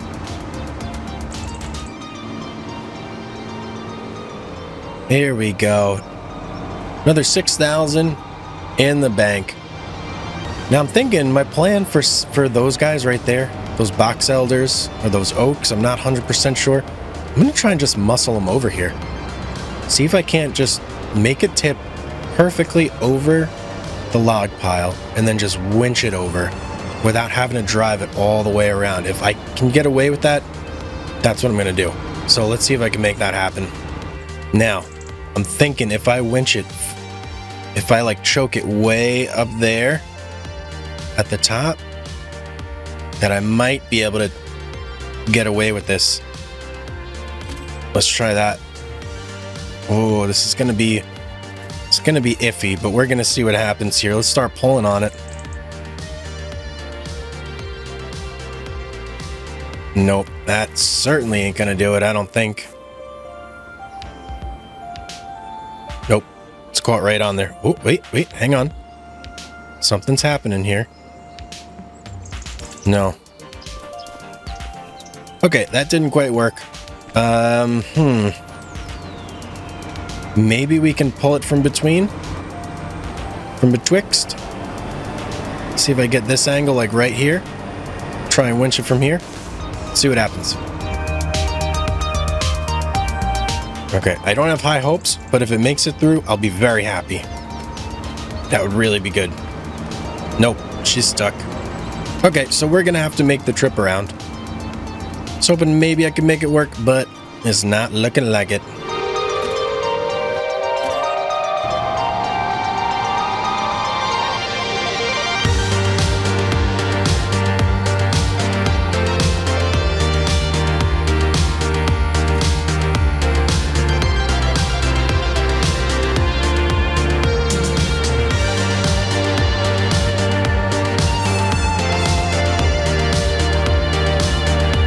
Alright, so there's 3 pretty nice trees there. Let's go ahead and sell these and see where that puts us. Oh, 16,000. This one's not quite close enough. Okay. Let's get a little bit closer. I think that should be good right there. And let's see where that puts us. Alright, 29,000. So, I'm thinking 1 or 2 more of those big trees should put us over the limit where we can go ahead and let our sawmill and our carpentry do their thing for a month, and we'll see where we're at. All right, this tree should get us a pretty decent amount of wood in here now. Damn, 50,000. I'm pretty happy with 50,000. I think that's a pretty good day's work. And that is, more importantly, gonna let our carpentry start filling up with planks and planks long. And it's already got the wood in there. Let's see if it's made anything just yet. I don't think we've made any carpentry products, but we are gonna have wood, planks, and planks long running. And that should net us a pretty decent profit by next month. So here's what we're gonna do. I think we have done a pretty good job for today. I'm gonna let the carpentry and the sawmill do their thing. We are going to check back in next month, see where we're at money-wise, and then hopefully we'll be able to get our yarder going. Ooh, oh boy, 102,000. I don't think that's quite enough for what we need just yet, but we are getting close. Let's look at the financials and see exactly what happened here for this previous month. So construction costs, obviously we spent a lot on the sawmill, but we took in 100,000 plus 35,000 for the beginning portion of May. All right, interesting. And then let's look here. Planks long, filling up, wood filling up, planks absolutely full already. Sawmill, we still got a ton of backlogged planks in there, and we're starting to build up our wood chips again. You know, unfortunately, I think that is going to mean that our wood chips are stockpiling over here again. Yep, that is indeed the case. So that's not the best case scenario. Oh, what's happening here? Look at that. One of the pallets, one of these pallets is not like the others. Yeah, it's like a little bit older or something. That's cool. A little bit of variation going on. I like that. So what do we need exactly to get our yarder? Wait. Oh, we do have enough. Holy cow, guys. I thought it would, for some reason in my mind, I was thinking it was 110, not 95. We got enough. Let's head over there with our truck and pick this bad boy up. All right, back at the shop. Time for a yarder, boys. Let's get it. Give me this thing. Wait, we can customize? What is the, let's just look real quick. What are the customization recommendations? Oh, okay, never mind. No recommendations, just buy it. We did. Are you happy? We bought it. Let's get this bad boy hooked up back to the sawmill. I got some big plans for you, fella. I think I know exactly where I want to put it too. All right, now that we're back, we can kind of talk about some of the placement options here, as well as some of like the upsides and downsides of this yarder, right? So first off, the reason that this particular one is the one I wanted is because this yarder, if you're not aware, has the ability to run itself. It has its own generator built in. You don't need a tractor or anything attached in order for it to operate. It can just set and forget, right? We can place it anywhere, get our yarder line set up, and it is good to go. It will do the whole job all by itself without any additional piece of equipment to work with. Now, downsides, it can only lift 3 tons. So it's not going to be hauling over our big box elders, none of that. That is all still going to be run exclusively through our forwarder, but we can do all of our spruce pines, anything that's smaller, anything that's sub 3 tons, it's going to be run through this guy from now on. And placement wise, being that it's going to be able to lift only 3 tons, I think that it's safe for us to put it probably somewhere around right here, maybe even tucked behind this log pile. In fact, let's try and get it tucked right back there, kind of where that was heading, but I got to cut it a little bit better in order to really sneak it in there.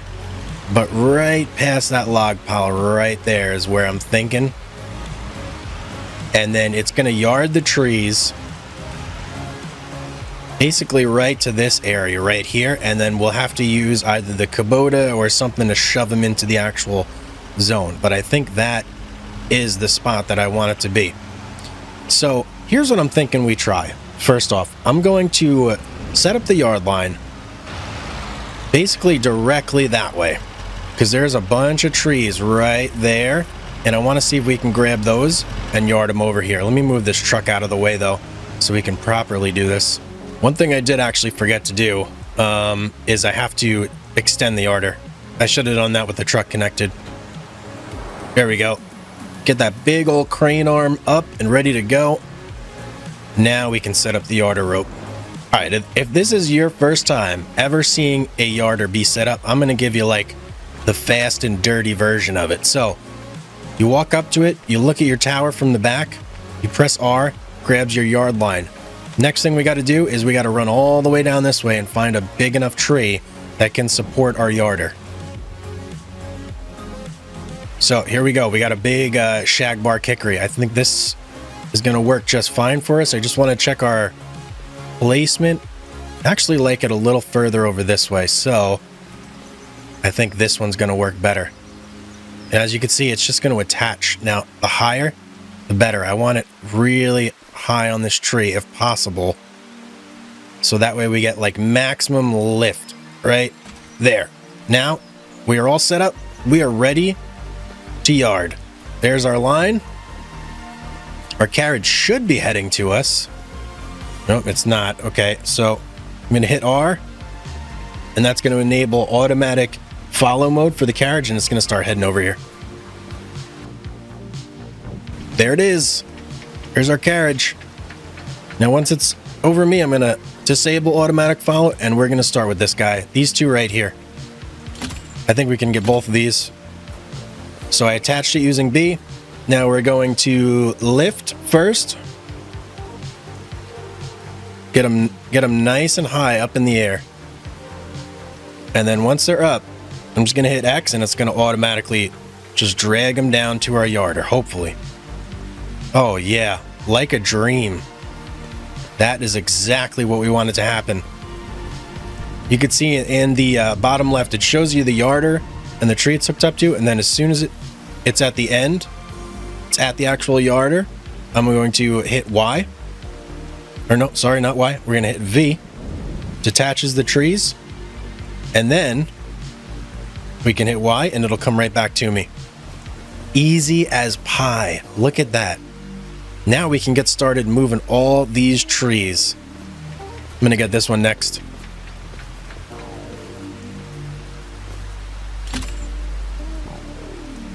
Lift it nice and high. Beautiful. Move carriage to yarder. See how much faster this is, guys? Oh, this is revolutionizing. And that's right where we want it to be. So I'm going to hit V. And then let's go over there and start pushing some of these into the actual zone. In fact, what we could do is with our tractor, or this guy, you know, we'll do this guy since he's right here. I'm going to pull it real far into the zone. And then we're just going to use the winch on this guy to pull all of our trees the rest of the way in. And then we'll actually send the carriage back to the last position just so it's not trying to winch from the carriage and choke on. We're just using the winch from this guy. And then we should just be able to winch him right over there. Oh yeah, look at that. Guys, this is like almost an automated process now at this point. All we got to do is cut the trees down. We've got a way to get them in. How awesome is this? Let's get this last one over. Now these bolts should be ready to go. Let's give it a sell. Nice, look at that. How much easier is this yarder? Oh, I'm so glad we got this set up. I absolutely love this yarder. Like I've said in the past though, I would love it if they got like a grapple yarder or something that I could actually take control of and grab the trees that has a little more power and pull them over here with that. But until they get that in the game, I'm perfectly happy with this guy. This is kind of revolutionizing things for us here. This place is a mess. It's a wreck. But you may have noticed a couple changes. Yeah, that's right. So let me give you guys a little bit of a walkthrough here. So first off, you may remember there were all these giant wood, like log piles all over the place here. Had them over here, had them over there. There were things everywhere. Well, they're gone. I had them shipped out, got rid of them. They were in the way of basically everything we were trying to do. So they had to go. And along with those, I also got rid of all of the productions that we had just sitting over here that we couldn't do anything with. Had those removed as well. So now we have room to store all of our tools, our stuff right over here in this area. Beautiful. We can actually get it out of the rain, which we're going to have to do soon here. Now, another thing that happened to happen, I had our mobile home moved over here. So now this is the original place I wanted it, and now I was able to get it over here. So I had this moved. Now we can sleep over here, and I have big plans for this area over here. We got things coming up in the near future that are very exciting. But today we are definitely going to focus on getting our large tractor. That's what we need. That's what we want. That's what we're going to get. So first thing we got to do, obviously, first thing we always have to do, we need more wood, right? So that's a priority. And now that we're all cleared out over here, that'll be much, much quicker to do. It's not going to take forever. And plus we've got our yarder to help with the job too. So that should be a breeze. And then the other thing I want to do quickly, I just want to do some general cleanup, right? I want to start moving some of our stuff under this area here where it's actually covered. You know, now that we have this whole area ready to go, it's time to actually put it to use. So let's go ahead and just do that quickly. Let's do a general cleanup. Whoa, whoa, whoa. I feel the power. I feel the shaking of the train, guys. It's immense. Man, it is raining cats and dogs. This is crazy rain. It's like torrential downpour. It's going to be tough working conditions today. We're almost done moving everything out. This is the last thing that I believe I need to move. Unless I want to move the trailer, but I'm thinking I may just keep it there. Yeah, trailer we'll keep there. Oh, you know what? I do have all the Kubota tools to move as well. Ooh, okay. Well, that should be kind of quick, right?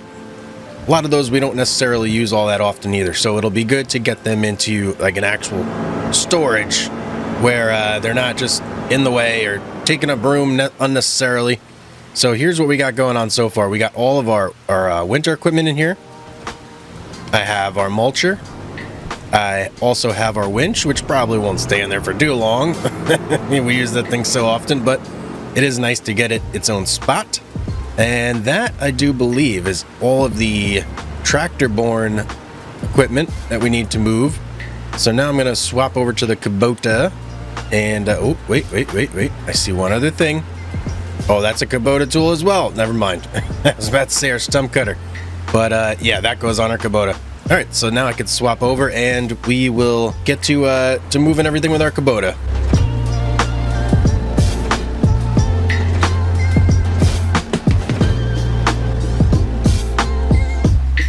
Okay, we're pretty much all cleaned up, and I'm liking the setup. So we've got all of our tools under here.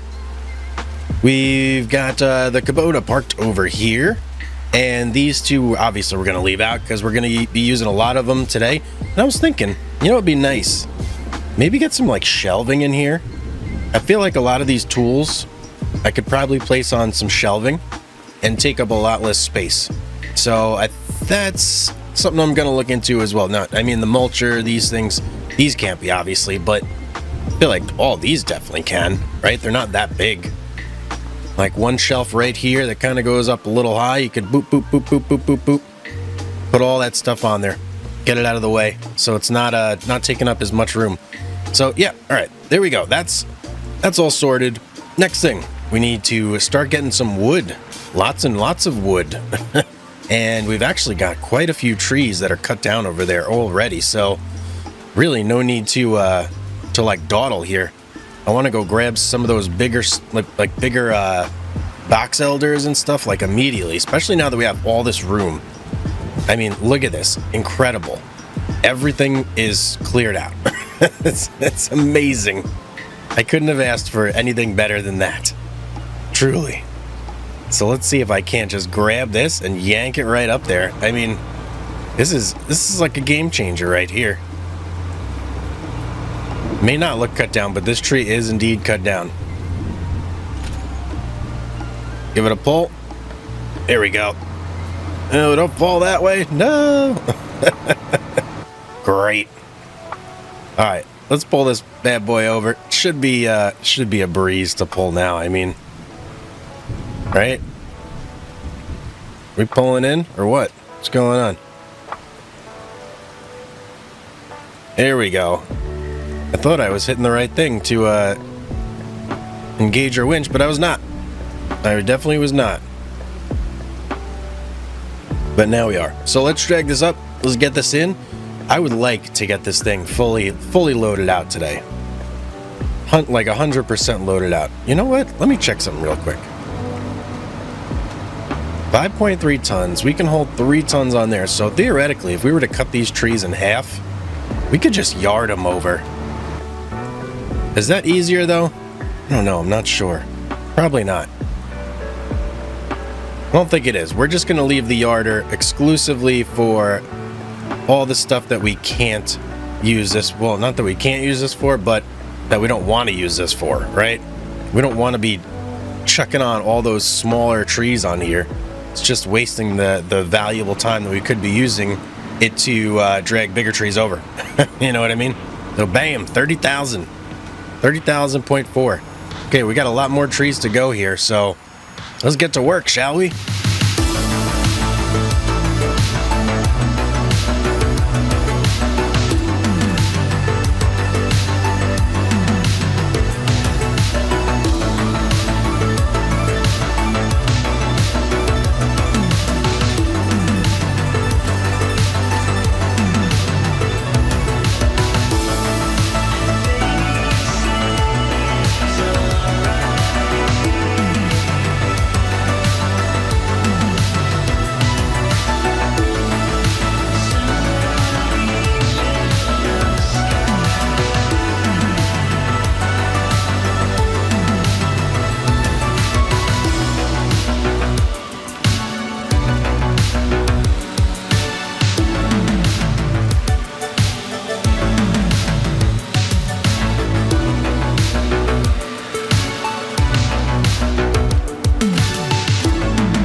For all intents and purposes, we are basically full here. I mean, I don't think there's a whole lot more I can fit in. Maybe like some of these trees right here, but that is basically it. I want to get this guy out of here. Get you to last position. There we go. And then we'll winch these in. We'll load these up. But look, 131,373 liters of wood chips. I mean, we have an absolutely incredible, not wood chips, but just wood. We've gotten a pretty much absolutely incredible amount of wood in there. And that should last us, I mean, a pretty long time. That's a lot of wood. In fact, I've actually been thinking what I may even do is I may disable prefab walls and wood beams. And that way we can kind of focus on just solely getting productions fed and not necessarily, I don't want to say wasting, because it's not wasting, but I feel like the furniture is way more valuable than the prefab walls and all that stuff. So I don't know, is that the right decision? I'm not sure. I'm definitely not sure at this particular moment. But you know what, for now we'll let it run as is, right? I'm a little nervous about maybe running out of trees. That's basically it. And being that the land is very expensive, I don't want to get caught in a situation where I don't have enough money to afford more land. You know what I mean? I mean, I know I could always like sell the other land, but trying not to do that. I want to keep all this land if possible. So yeah, I mean, we are in a really good position. And listen, don't get me wrong. It's not like we don't have tons and tons more trees over there, because we absolutely do. They're not, a lot of them aren't fully grown, and there's a lot of conifers. So yeah, I mean, something to consider, right? Moving forward. Not saying it's necessarily a really big concern at this particular junction, but definitely something we got to look at. So I'm going to make sure that we have all of our production set up real quick. Just want to make sure everything's running smoothly. Selling. Looks good. We got planks pumping in there. We got everything going here. Selling, distributing. Yeah, see, look at this. It takes 416 wood. I just don't know if that's necessarily worth it. You know what we're going to do? We're going to deactivate these. I know it's going to mean a little less money per month, but it's going to make our wood go a lot further, I do believe. So that's what we're going to do. And then we're exclusively going to focus on selling this furniture. And that's pretty much going to be our moneymaker right there. Now, do these guys make wood chips? Yes, they do. Yes, they do. And this one also makes wood chips too. So, Prefab walls makes 0 wood chips. All right, I'm happy with that. All right, we are going to let the sawmill do its job. And then hopefully, we're going to be able to get ourselves a big tractor here pretty soon.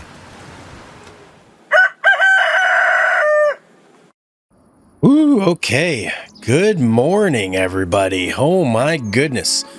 Okay, so unfortunately, the carpentry wasn't really pumping out as much money as I had hoped, but we still did get to the mark where we have enough to get our large tractor, at least the one that I'm thinking of getting. So let's take a look here. Let's kind of see what's been going on. So sawmill completely empty. We do have planks. I did have to activate the wood beams and the prefab walls again just to get the money flowing, because I was only making really about 30,000 a month off just the carpentry alone, which obviously wasn't cutting it. But if you look here, I mean, carpentry it's still uber stocked, right? So we're not going to need to be sending tons and tons of stuff from the sawmill over to our carpentry in order to keep it fully operational, which is good. It's good. It means that the carpentry is more of like a slow burn.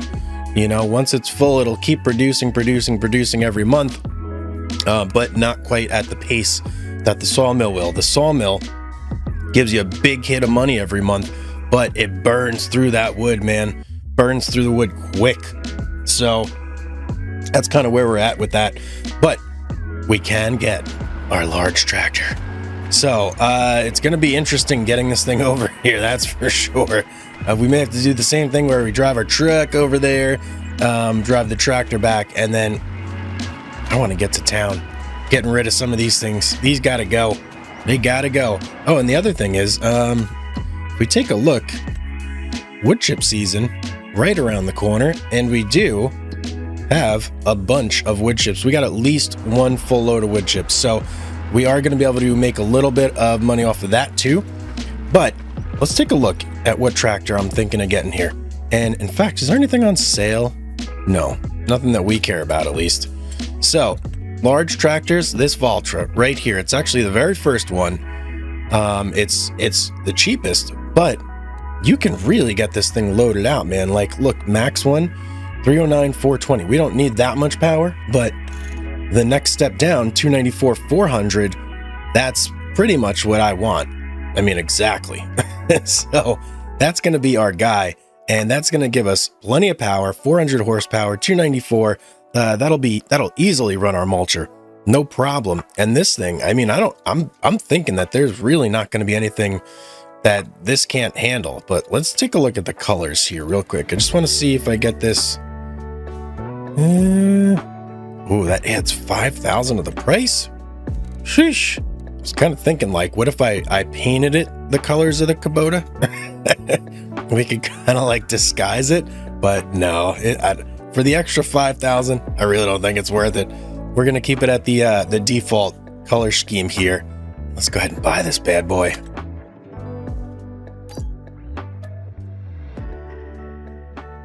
Oh yeah, baby. It is now ours. We're the proud owners of our very first large tractor. Oh, I can't wait to get this thing. I'm gonna drive the truck over there and we'll pick this bad boy up. I do have to take the trailer though, because if we are gonna take the other tractor over to pick it up, we're gonna need that trailer. So let's hitch up, let's take a quick ride over to the shop, and let's go get this bad boy.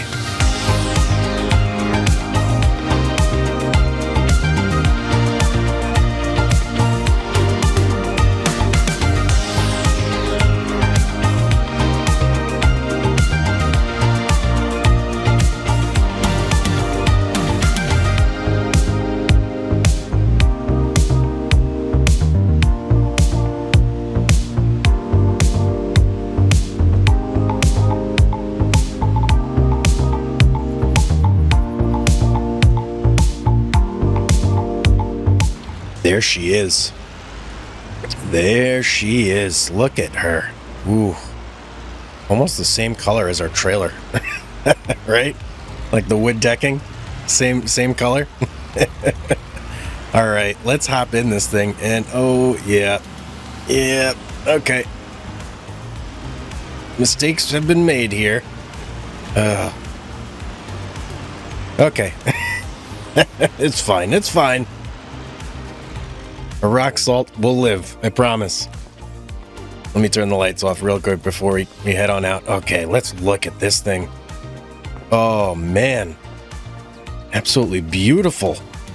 You can see the engine in there too, with this like sort of, I don't know what it, just mesh or carbon fiber like lattice grating here. Oh, it looks like a beast. Tires look good. Let's get in here. Let's start it up. Ooh, it purrs. Let's get a look on the inside. Oh, wow. Quite technological in here. And we got a little sunroof. Air conditioners. Cup holders, check.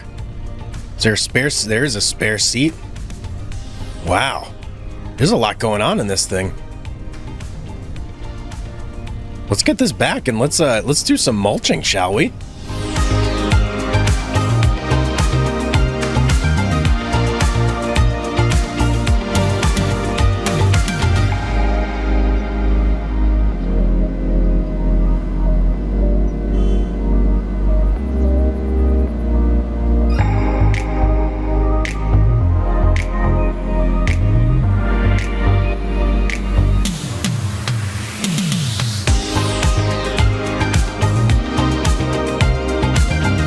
Home sweet home with our new toy.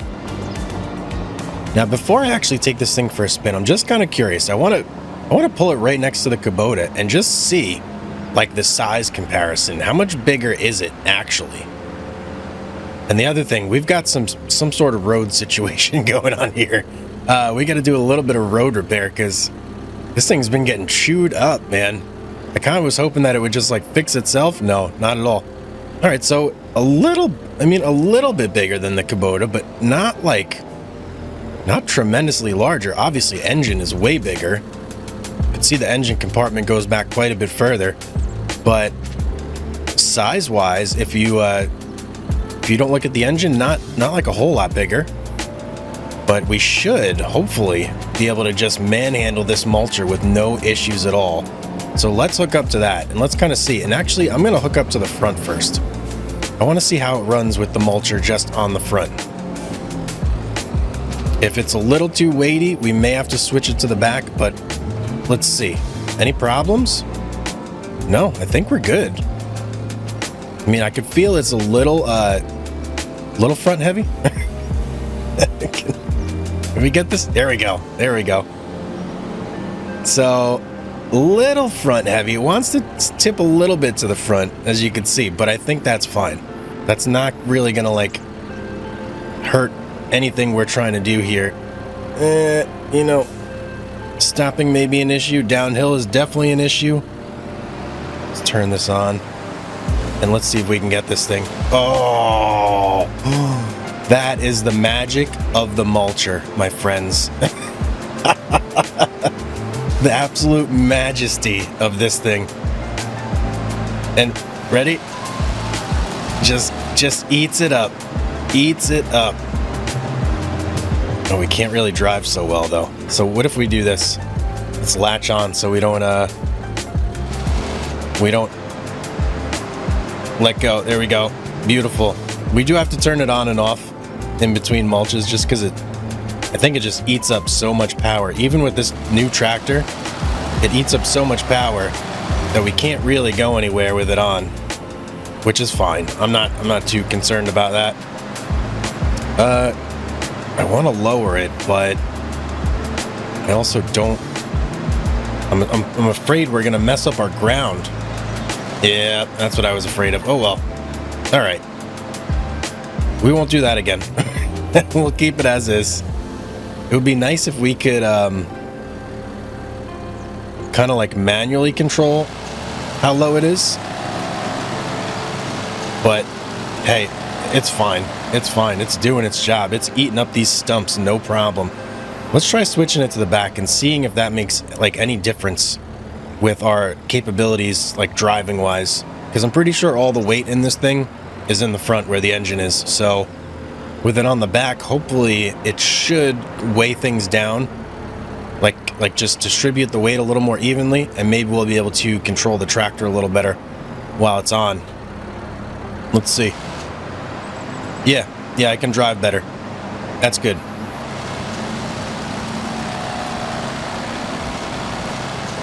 Oh, just going to town on these things. Forward, not so much. All right, we can kind of go forward a little bit. It's taking her sweet time, though. Here we go. All right, let's just go through. Get rid of every single stump here. This has been a long time coming. But I'll tell you what, it is totally worth it.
Guys, have you ever seen a more beautiful sight than this? 0 stumps in our yard here. We are completely stump free. Oh, feels so good. I can't even tell you how good that feels. All right, now the other thing we got to do real quick, we got to take care of this road situation, because look at this. This thing is just completely eaten up. Like, to the max. It's actually given our forwarder quite a bit of trouble getting up here, so we got to get some new road in here. First of all, let me see if we can do a little bit of smooth. Oh, there we go. All right, maybe we don't need any new road. We just have to smooth this out to fix this up, because I think that was the issue, was that we had all these like pock marks and just potholes that were starting to build up, and now just a little bit of repair, that'll take care of it. A dab will do you, right? Can't get that one right there, but for the most part, I think we basically got everything. Yep, area restricted, of course. All right, I am happy with that, though. That is definitely looking very, very good. Even down here, can I get you a little bit? Yeah, we can. Let's just try and smooth out a couple areas here. Okay, looking really, really good. I'm so pumped up about this. Oh, obviously we have more to go through, obviously. Over here, stumps galore. Got a couple trees we got to get processed. And this whole area, yeah, stumps over here as well. Not that many though. Not that many. So we're looking good. We're in a really, really good position here. Our forwarder performing absolutely excellent, way better than I could have imagined. The sawmill just cranking out product for us left and right.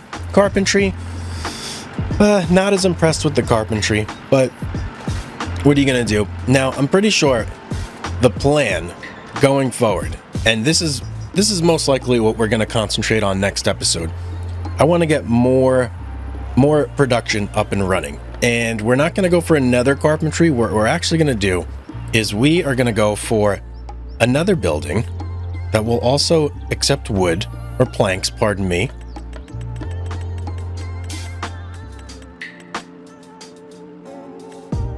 And that is going to be the Cooper. Yeah, I want to get one of these set up so that way we have multiple different product lines going. We got all the wood stuff in-house just going to town. And hey, I think that's going to be something that is going to really increase the money income on a per monthly basis, because long term, what I want to do is take the focus off the sawmill productions, have it just creating planks for us that feed our other productions, and the other productions are going to be the ones that really pump out the money for us. So that way we're making the most efficient use of all of our wood, turning it just into planks and planks long, and then having those be produced into, you know, the second tier level goods. So that's what I'm looking at. That's what the hope is. We'll see if if it works out. You know, I had my hopes with this right here, hoping that would work out for me, but yeah, no, it didn't quite. So we'll see. You never know what's going to happen. As Mike Tyson always says, everybody's got a plan until you get punched in the face. I kind of did a little bit of investigating into, after someone left me a comment, kind of explaining how the production in carpentry works a little bit better than my previous understanding was. So let me show you something here. If we go into the productions, and I have tested this as well, so I have verified it. Now, if you have everything activated at once, you actually don't make the max amount of money that you could. So I tested this, and with everything activated, I only made about $23,000 per month. Now, when I activate only the most producing one, and this is because these are all three sharing, right? The way you determine this is you change the output mode, and if all three change, then they all share the same production. So you want to pick the production in here that has the most cycles per month and has the most product per month. So planks long does 336 cycles per month, gets you 14 furniture. If we look at the others, 192 on the planks, 120 on the wood. You only want to pick the one that is doing the most cycles and most product per month, and that's going to get you the most money. If you do all three, I guess it like splits between all three, so you only get like a fraction of what you would from each one. So this is way better, and this actually goes for all productions too, which I did not know. I thought they were all just like the sawmill, where you could activate everything and off you go.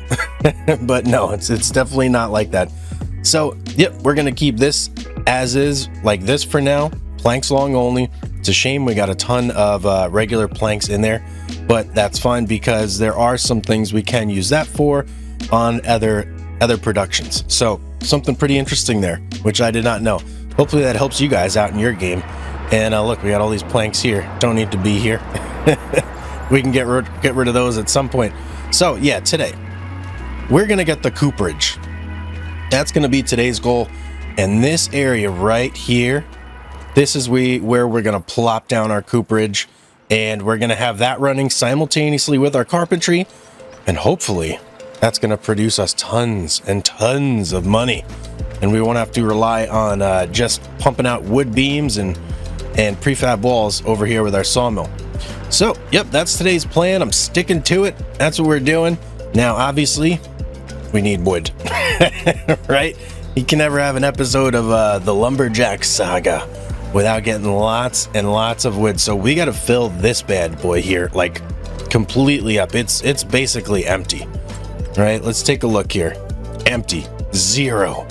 Now, being that we really don't need to make planks any longer, I deactivated planks, and hopefully that should save us some wood per month. And then I will keep both of these active as well, just because, yeah, they're going to make us money every month, at least until we have everything else set up and going, and we're like rocking and rolling with other productions where we don't need them. But for now, they are going to stay on. So let's get to cutting some trees down and hauling some wood over, shall we?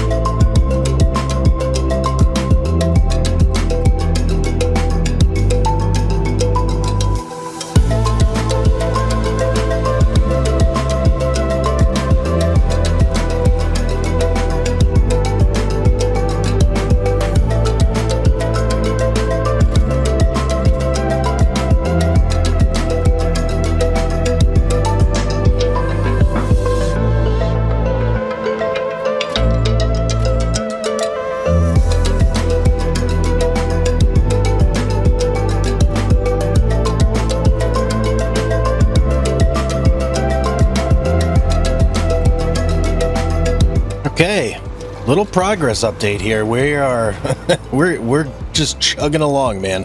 I feel like I've got a pretty good system going with these trees, and we are just, I mean, progressing very quickly. There's really no other way to put it. I've got a system down. System works pretty well. I use this guy, take it over to the yarder, have the yarder pull him over while I pull this thing back. It's working very well. I've got no complaints. So I'm very happy, and yeah, we're getting through trees like nobody's business, man. It's going very quick, and I can carry a lot of logs with this this forwarder when you really like do things the right way. Except for when they do that, I don't know why sometimes the trees are just like, I'm out of here, bro. I got stuff to do. So let's hook that on there, and let's take this load over together, and just kind of do this in one go here. And my goal right now, I'm getting through a lot of these smaller trees because there's bigger trees like further in the back there that I'm trying to get to, but there's so much stuff in the way that just has to go first, basically. And then there is also one other thing that is weird that I wanted to show you guys once I get this stuff going down there. So there's a couple trees, like this shagbark hickory here, and this one right here. They're uncuttable for some reason. Like, I'm not allowed to cut it.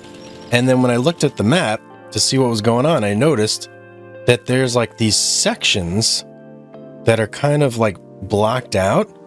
And I'm not sure if like that means, if that's why I can't cut those, or like, I don't know what's going on with these. But there's something stopping me from cutting some of these trees down. And that's quite unfortunate because those are pretty good trees. They got a lot of wood in them, and I would love to own them, put them in my sawmill, introduce them. So yeah, I mean that's kind of unfortunate there, but I just, I'll just have to work around it and keep doing what I can. So for now, I'm going to keep cutting these down over here. We're going to just keep dragging them over, keep getting wood in the old sawmill. We've got about, I want to say 50,000 or something like that now. Let me see if I get a little closer here. 43,000. All right, so we're making good progress. Well, we had a really good pull here. I don't know how I managed it, but somehow I feel like I got like half the forest in one drag over there. I got like 2 box elders, 3 shagbark hickories, a scotch pine, all in one go. They were all just like interconnected. And when I chopped down one tree, like it wouldn't fall. So I had to chop down like 4 others, and then they were just like joined at the hip. I don't know. I don't know how exactly that worked, but they didn't break apart until basically like right down at the ramp there. Somehow they managed to, I don't know, break apart. But if you look at that bottom right, 84,000 liters of wood. We're chugging along here. We got a whole bunch of trees over here that I yarded over. We've got another one at the base of the hill here. And man, I wish this hill wasn't here. This is like literally the only obstacle that kind of makes it difficult to get up there.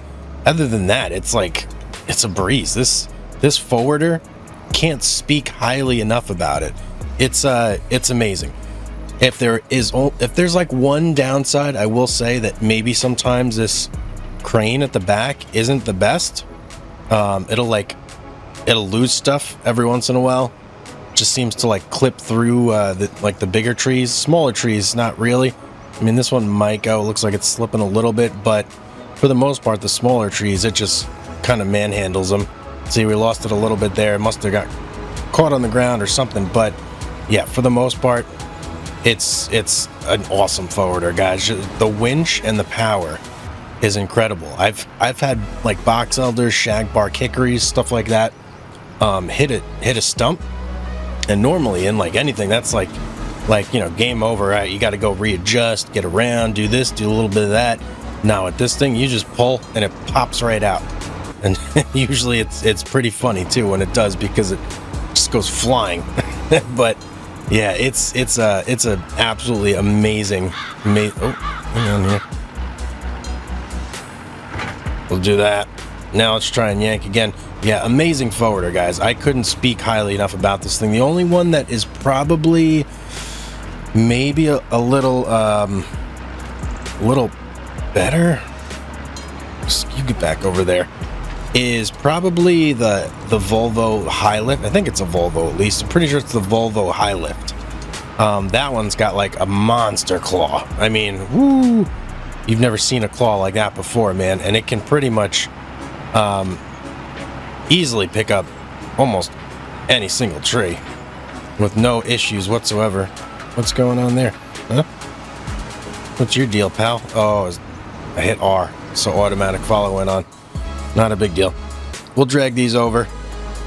That's probably the last batch of small trees. I may try and grab one or two more of the bigger like box elders or shag bark hickories just to round things out here. But we're getting pretty close. 86, this bunch right here will probably easily put us above 90. Yep. And then those over there, maybe 95, 100. Yeah, pretty close maybe. So yeah, once that's done, we're ready to let the money roll in. All right, we got a nice big shag bark hickory and a box elder to finish things out here. This will close us out strong. Hopefully get us to maybe 120k. Let's see, 118. Well, I'm happy with that either way.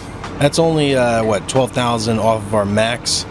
We're pretty much all set to let this bad boy do some processing. And one other thing that we're going to be able to sell here within the next 2 months is going to be all these wood chips, and we're going to have more too. There's going to be tons and tons of them. So we're going to let this process for 2 months, and we're going to come back and start picking up some wood chips and start doing some deliveries, because that's a lot of money sitting there. And if we look at prices, bam, January, peak season, we're going to get a lot of money for that. Probably, I don't know, 70,000-ish, 80, maybe if I had to guess. That's going to be a really big boost to our money situation. So, yeah, let's get into it. All right, good morning. $198,979 richer. And if we look at the current month, we are in January, and our wood chips ready to go. 167. Where can we drop these bad boys off? It's like the animal dealer. All right, animal dealer's our spot. So let's go ahead and head on over there. So we got to pick up our trailer and fill up a whole bunch of wood chips. We got a lot of wood chips to fill up here. And oh, there's the snow. You know what? We're gonna try out our new Valtra. Pull our wood chips with this. We were using our truck before, but with the snow on the ground, probably a good idea to use our big tractor. So we're gonna go load up.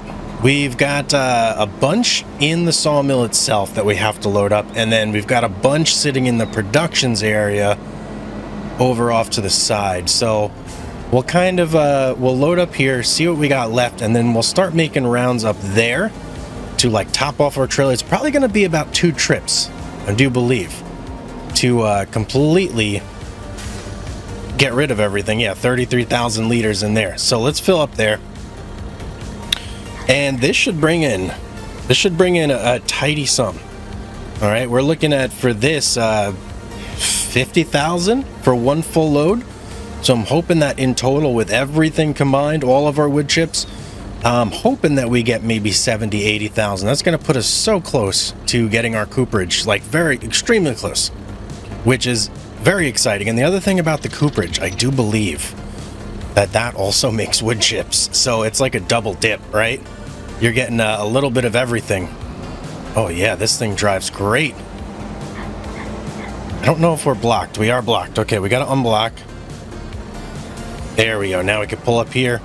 And then we'll just loop it around. How are we doing in the snow? The power is immense. I barely even feel the snow. This is, well, maybe going uphill a little bit, but I don't think this is going to be a problem for us at all. Now, the hope is that I can get right here. Yes. Love it when a plan works out. Just fill up right here. Look at all these wood chips we got over here, guys. So many.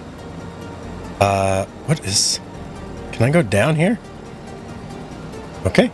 Yes, I can. Whoop, whoop, whoop, whoop. Okay, okay, we're good, we're good. All right, I'm going to make a couple trips. We'll see how much we get from this. And then we'll figure out our next moves from there.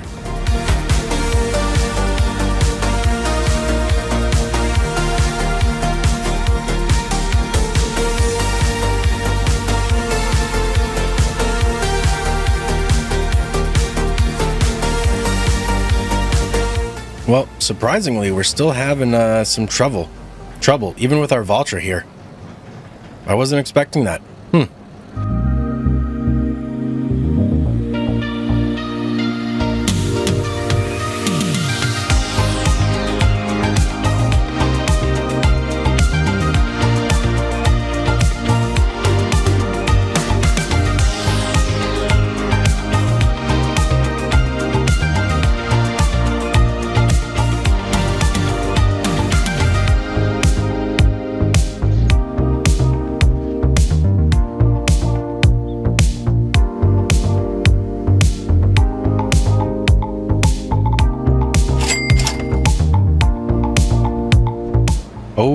Oh boy, that was $57,000 worth of wood chips right there. If we have another one of those, that's enough to buy our cooperage right there. That's tremendous, and I think we might have that. We'll have to get back and see exactly how many wood chips is sitting over in that productions area, but it's not a small amount. I want to say might be close to a full load.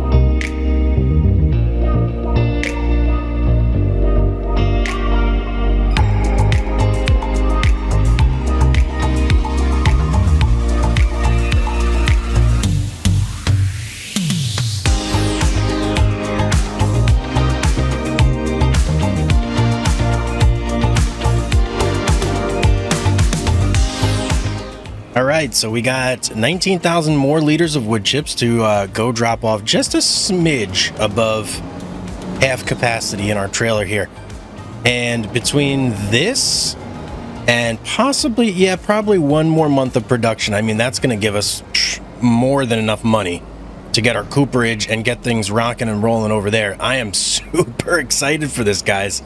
I cannot wait. And then I also, once we get it, we're going to have to look and see exactly what like the best configuration is in terms of like using planks long, doesn't use wood, I don't believe. And then we also got to pick out like the perfect spot for it too, because we want to make sure that we can access all the different entry points for productions, for drop-offs, etc. So yeah, once we get it, we got some things to figure out. But very exciting. We're well on the road to getting our cooperage here and getting our second tier 2 production up and running. Look at that, another 32,000. This is awesome, man. Oh, I love selling wood chips. When it's that time of year, there's nothing better than selling wood chips. I'm telling you guys. All right, let's get back. Let's go one more month with our productions, and then we should be ready. All right, home, sweet home. We are ready to hit the hay.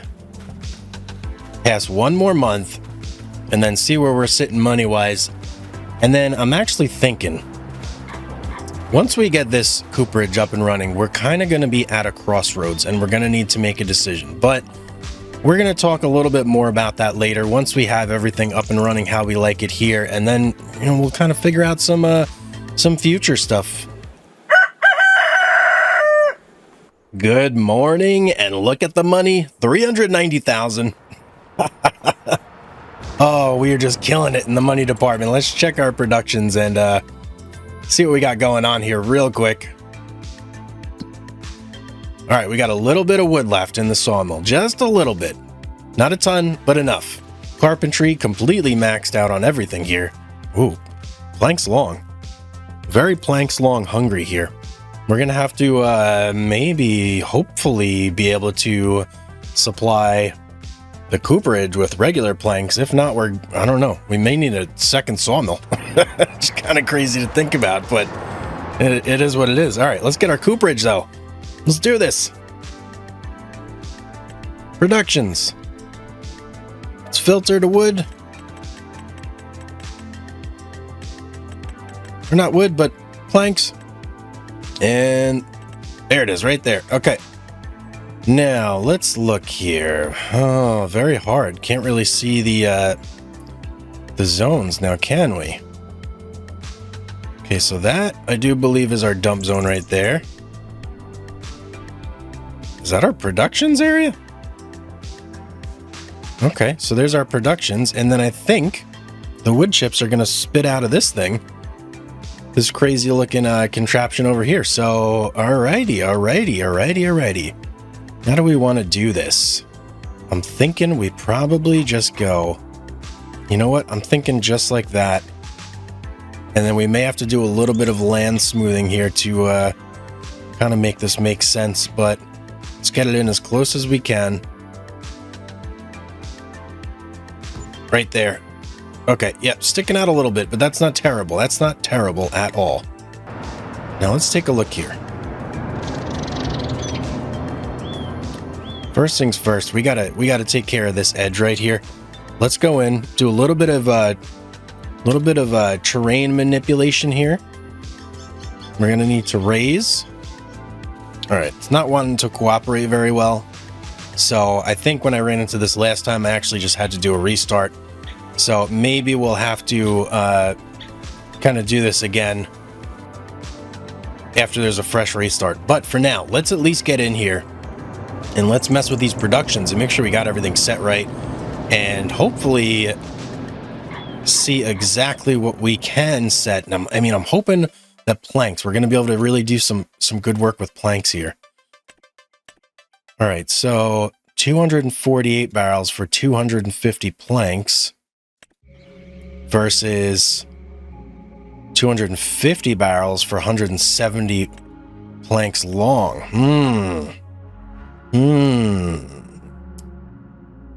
What about this? 100 planks equals 137 buckets. 50 planks equals 111 buckets.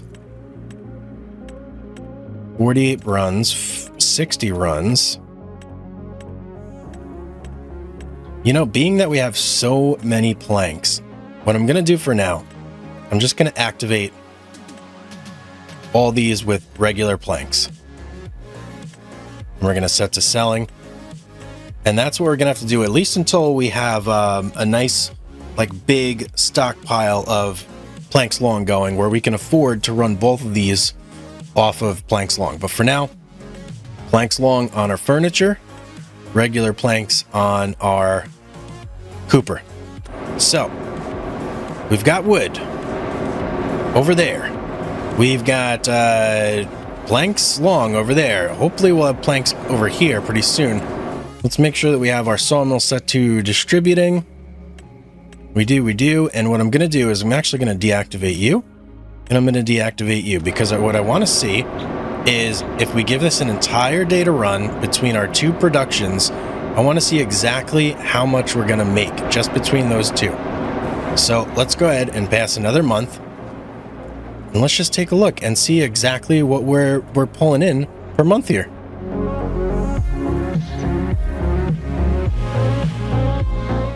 Okay, so I do believe we're at, what, 90? So let's take a look at the old financials here. Let's see what's going on. Sold products, 67,000 is what we made in February, but that's going to include a little bit of the sawmill products.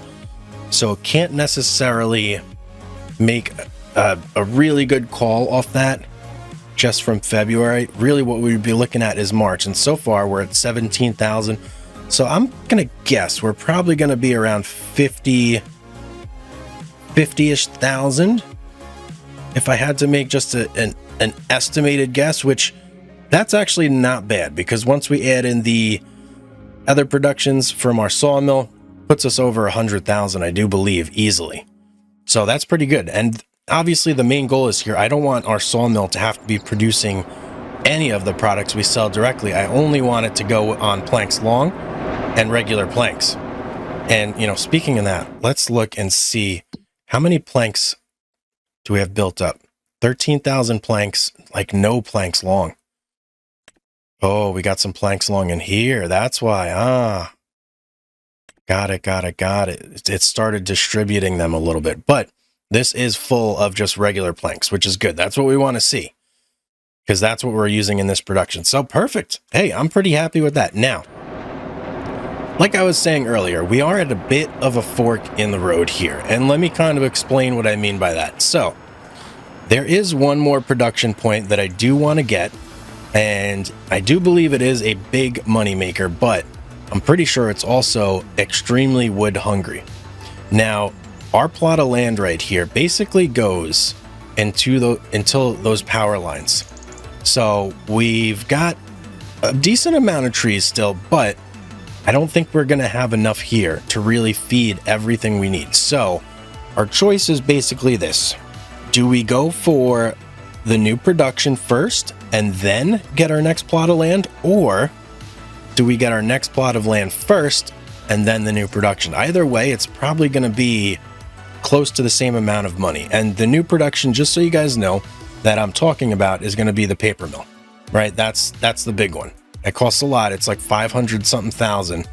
But if we look at the land here, the land is equally as expensive. This bad boy right here, which is probably going to satisfy our tree needs for quite some time, but it's $640,000, right? That's a lot. That's a lot of cashola right there. And then this one right here would be the next in line, only 347 for that. And really, if we're looking at total domination here, we want this whole corner and basically every other forestry plot there is on the map right there. These two right here. There's a couple smattered in here, but then there's one big one that kind of covers the whole perimeter of the map here. And that one is 920,000. So we're going to need like millions and millions of dollars in order to accomplish that. Plus, like, you know, transportation. There's so many things to think about. It's probably going to have to be something where we strategically place sawmills in different areas of the map in order to fill those up with trees from that specific area. But those are future plans. They're not immediately here, but we're getting close to it because our production chain is almost completely set up, right? These three productions are basically our like lifeblood in terms of this playthrough. This is like going to directly fund our challenge along with our sawmills. So yeah, we're getting very close to the stage where the money is just going to be pouring in, even more so than it currently is between the wood chips and all of our productions. So yeah, we're looking good, guys. We're looking good. Guys, if you didn't know, we have a Discord now. There's going to be a link in the video description as well as the channel description. I just want to thank all the channel members. I also have been doing live streams. A lot of people hang out there. It's a great time. We do lumberjacking on a different map. We kind of have a playthrough going right there. So if you can't get enough for the Lumberjack Saga, stop on in. Hang out with us for a little bit. Would love to have you around. But guys, that is going to be it for today's video. I hope you enjoyed it. If you did, you know what to do. Hit that like button, subscribe, leave me a comment down below. And as always, I'll see you on the next one.